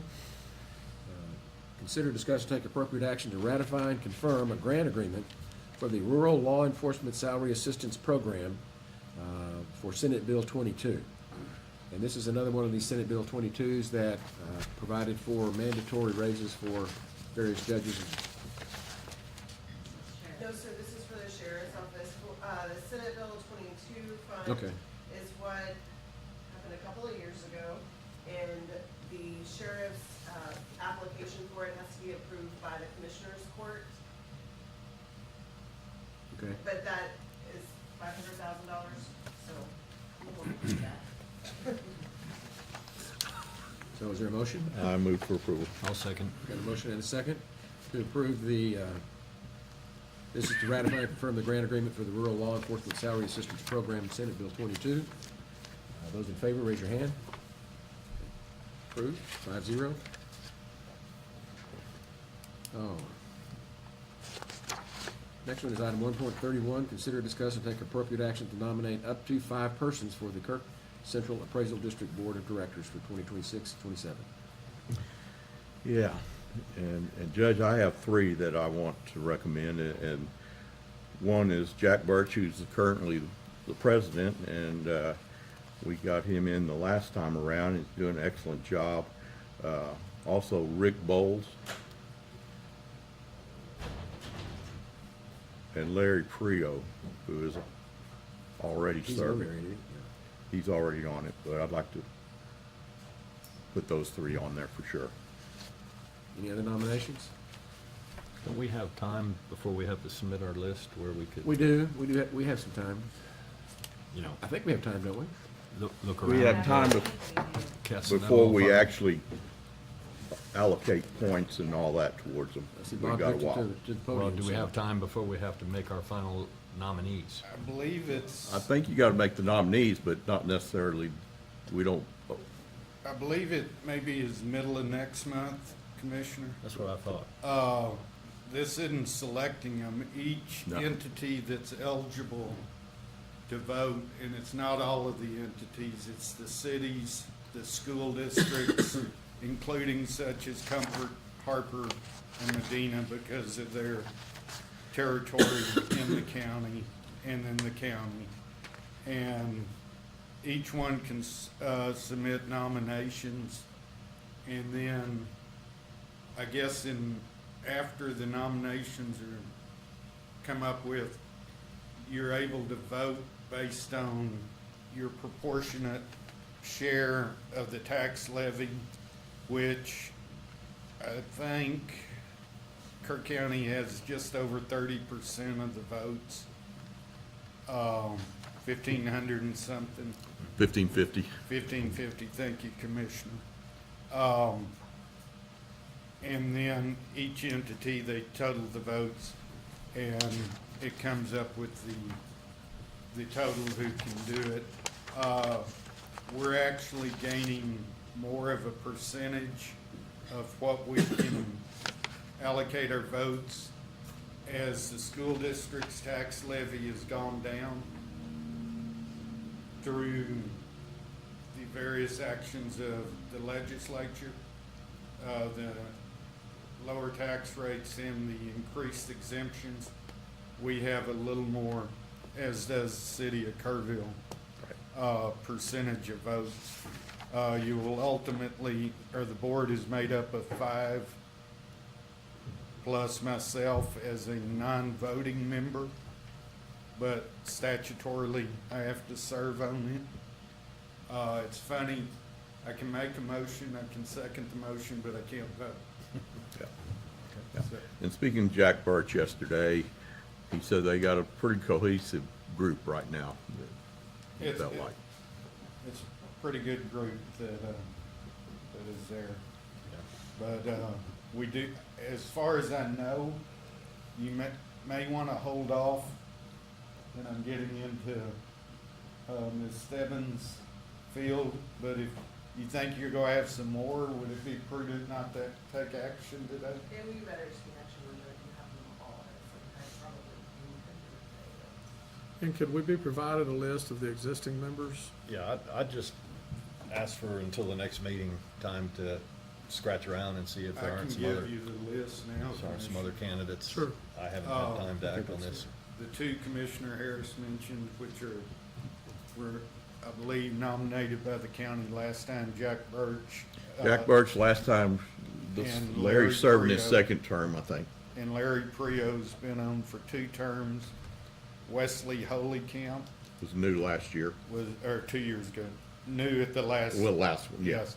Rolinda Schmidt from KISD and, Amy Byletter, I believe is her name, from Kerrville ISD.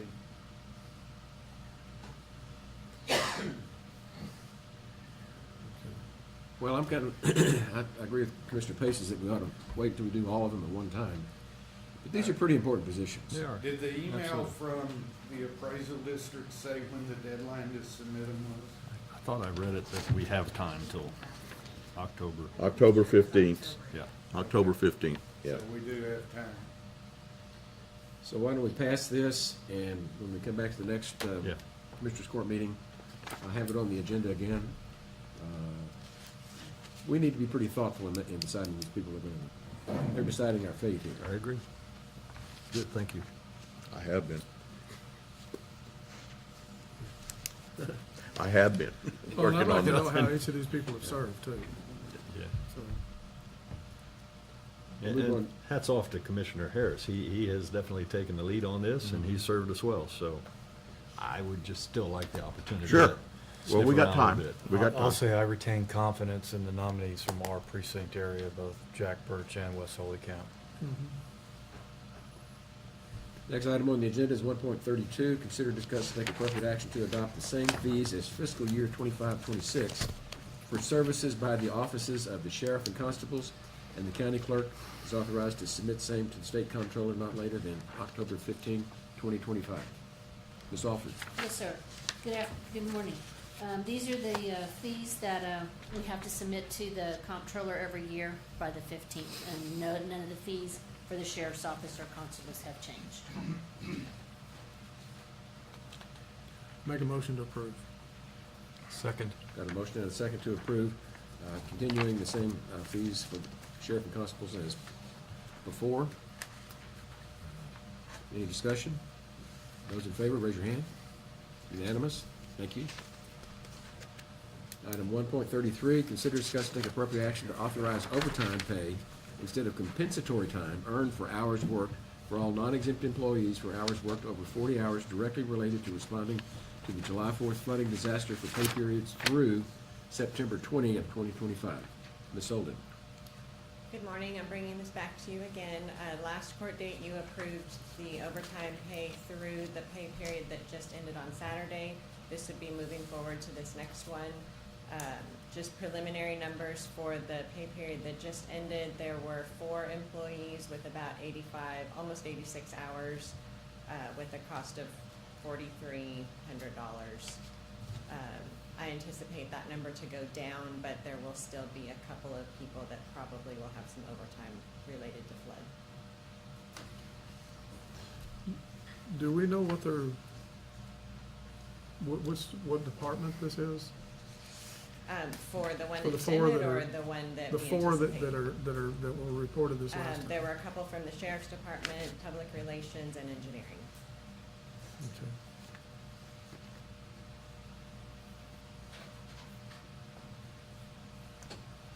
Okay. We need to approve this today, though? Yes. Yeah. I'll make a motion to approve. I'll second. Got a motion and a second to approve the authorization for overtime pay instead of compensatory time earned for hours worked regarding the July 4th flooding disaster as presented. Any discussion?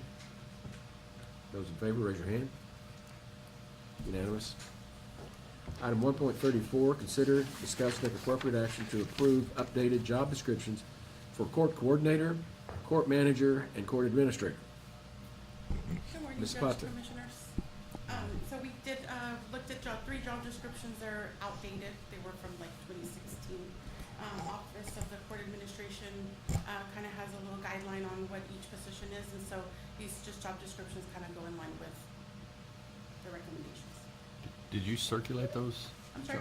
Did you circulate those job descriptions? The ones for these three that were. Yeah.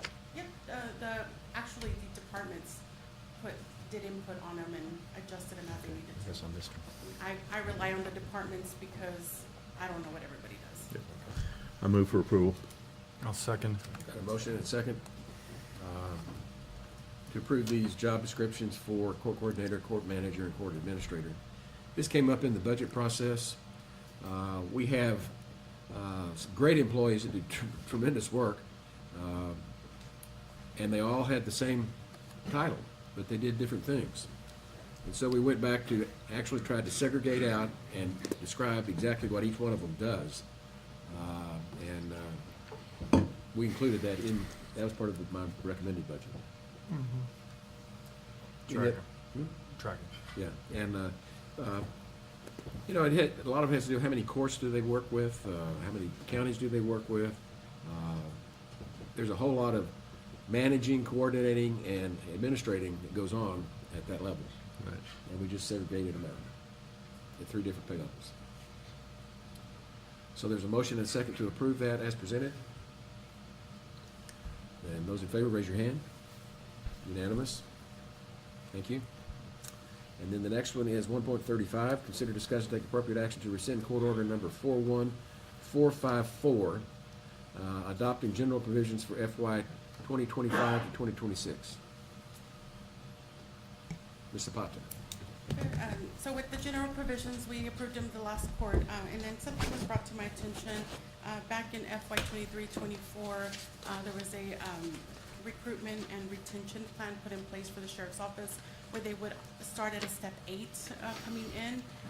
And so we never addressed what would happen if a law enforcement employee decided to leave one of the emergency responders positions. And because it wasn't across the board for all county employees. So what I suggested is to include language in the general provisions below that,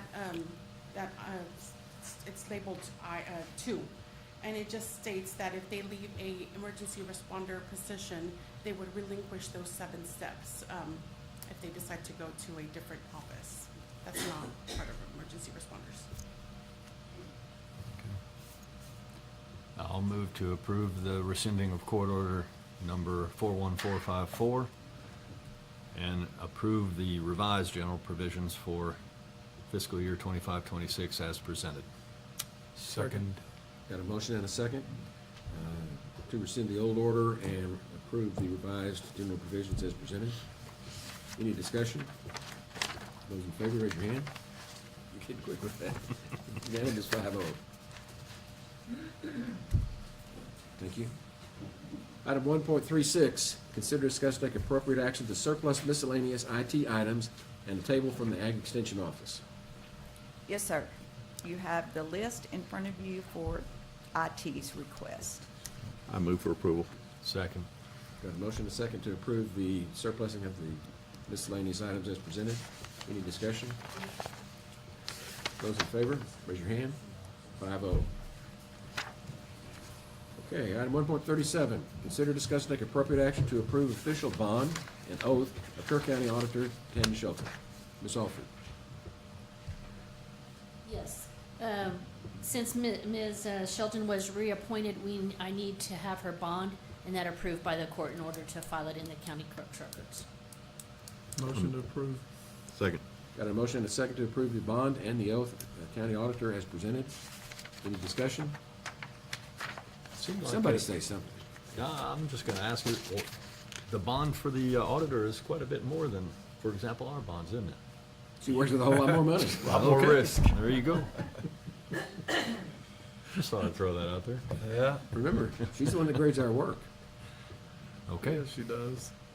And I've enjoyed it. Any other Enjoyed getting discussion? an F? Right. Those in favor, raise your hand.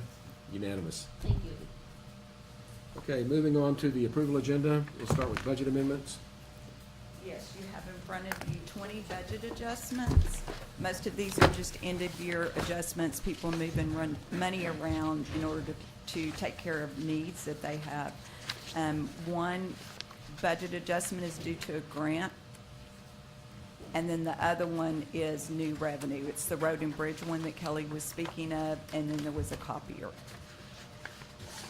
I'll move for approval. Got a As motion and a presented. second? To approve the budget amendments as presented. Any discussion? Those in favor, raise your hand. Unanimous. Item 2.2, pay bills. Yes, invoices for today's consideration, $439,244.78. I'll move for approval. Second. Got a motion and a second to approve the bills, pay the bills as presented. Any discussion? Those in favor, raise your hand. Unanimous. 2.3, late bills. There are not any. And 2.4, auditor reports. Yes. The auditor's office performed a review of the district clerk's office. There were not any findings. There was also the Office of the Attorney General Child Support Division Program Improvement Section conducted a 2025 court cost review to determine the county's compliance with the Texas Family Code, as well as any other state or federal law related to Title 4D services. 72 invoices were reviewed. There were 50 from the district clerk's office and 22 from the county sheriff's office. There were no findings identified in that audit either. I'm requesting that you accept both the reports. Motion to approve. I'll second. Got a motion and a second to accept both reports as presented. Any discussion? Those in favor, raise your hand. Unanimous. Thank you. 2.5, accept monthly reports. Yes, for July 2025, Justice of the Peace, Judge Bill Ragsdale, Precinct 4. August 2025, Constables Kyle Snyder, Precinct 2. Constable Paul Gonzalez, Precinct 3. Constable Brad Ryder, Precinct 4. Justice of the Peace, Judge Mitzi French, Precinct 1.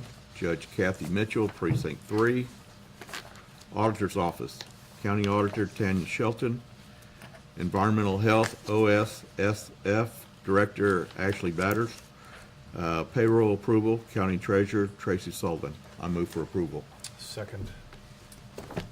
We've got a motion and a second to approve the monthly reports as presented. Any discussion? Those in favor, raise your hand. Unanimous. Very good. Next, we'll move on to court orders.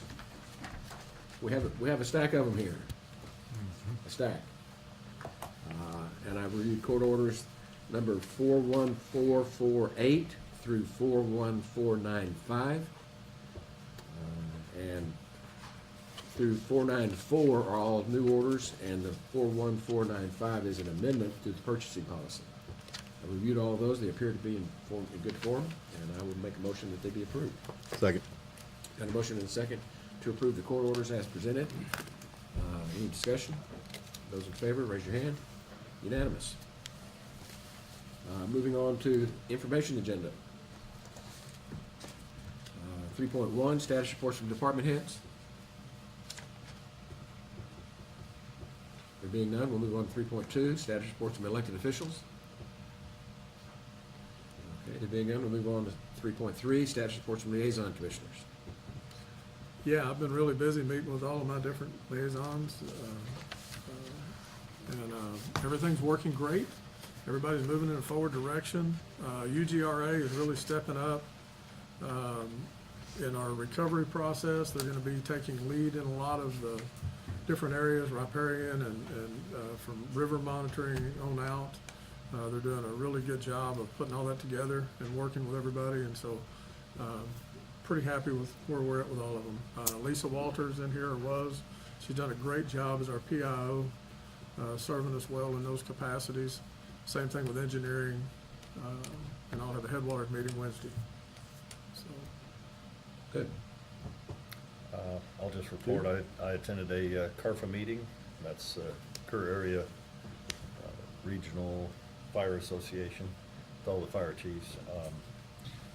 There was quite a bit of discussion about communications and the radio system, and also about the need to do an after-action review.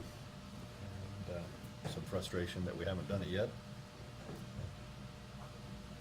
Certainly support the need to do one. I understand we have a Senate bill that's going to tell us how and when, but I think it's important, there's been some concern, if you don't mind me jumping in on this, about, the sooner the better, memories fade, but I think it's important that people write stuff down and be ready for when that does happen.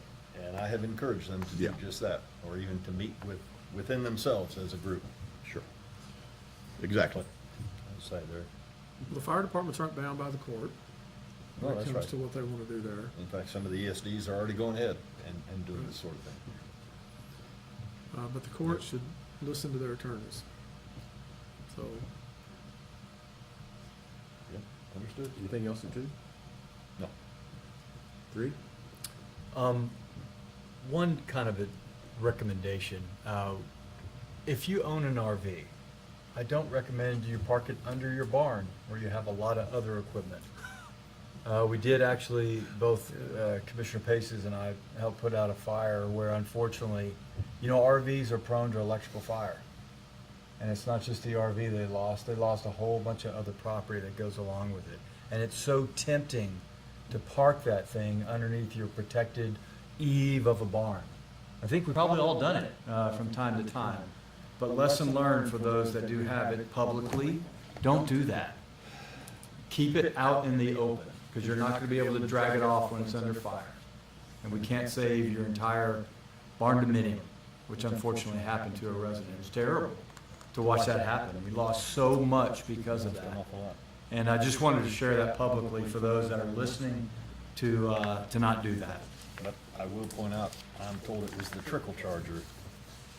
It doesn't take much, right? On an ATV that actually caused the fire. Yeah. But having all that stuff under there, it all went up. It was all lost. Yeah, it was very unfortunate to see a large loss like that. Some things weren't replaceable for that family. Onto a different topic, which is animal control, taking a little bit greater role. I'm very grateful for a lot of our engineering help with that. I'll be doing a little more liaison with our city on that to make sure the construction continues. And it will continue. Right now, the steel structure has been built. They're going to be slapping on the steel on the side. Soon, the roof is already on. And other things have been reported on animal control. I feel confident on where they're at. We've picked the furnishings, not the furnishings, but the animal cages that you have heard about. We've also picked the colors of some of the surfaces inside, and I think that's going well. Just so everyone understands, it won't be finished by the RDD in November. We expect it to be finished at the end of January. To temper expectations, there was some delay as we've been going back and forth over some permitting requirements, because within the city does require some permitting.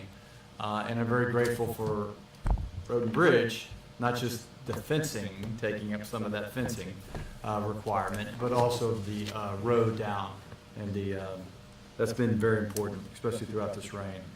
And there will be a future item that will come up, which is for a fire coating on that, which is previously briefed. We're going to add in something, an unforeseen expense to get it into code so we can get a certificate of occupancy. More to follow on that on the next meeting, but I like to kind of give you a heads up on that. That's it. All right. Well, mine are clicking along, doing pretty good. One update you guys need to know about from Extension, the candidate we had for Extension agent has withdrawn her name from consideration. So the search continues. That's all I got. Do we have anything for executive session? Yes, sir. We do. Okay. So then let's take a 5-minute break and go into executive session. That's all I need.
Executive session, and there is no action to be taken. Court is adjourned.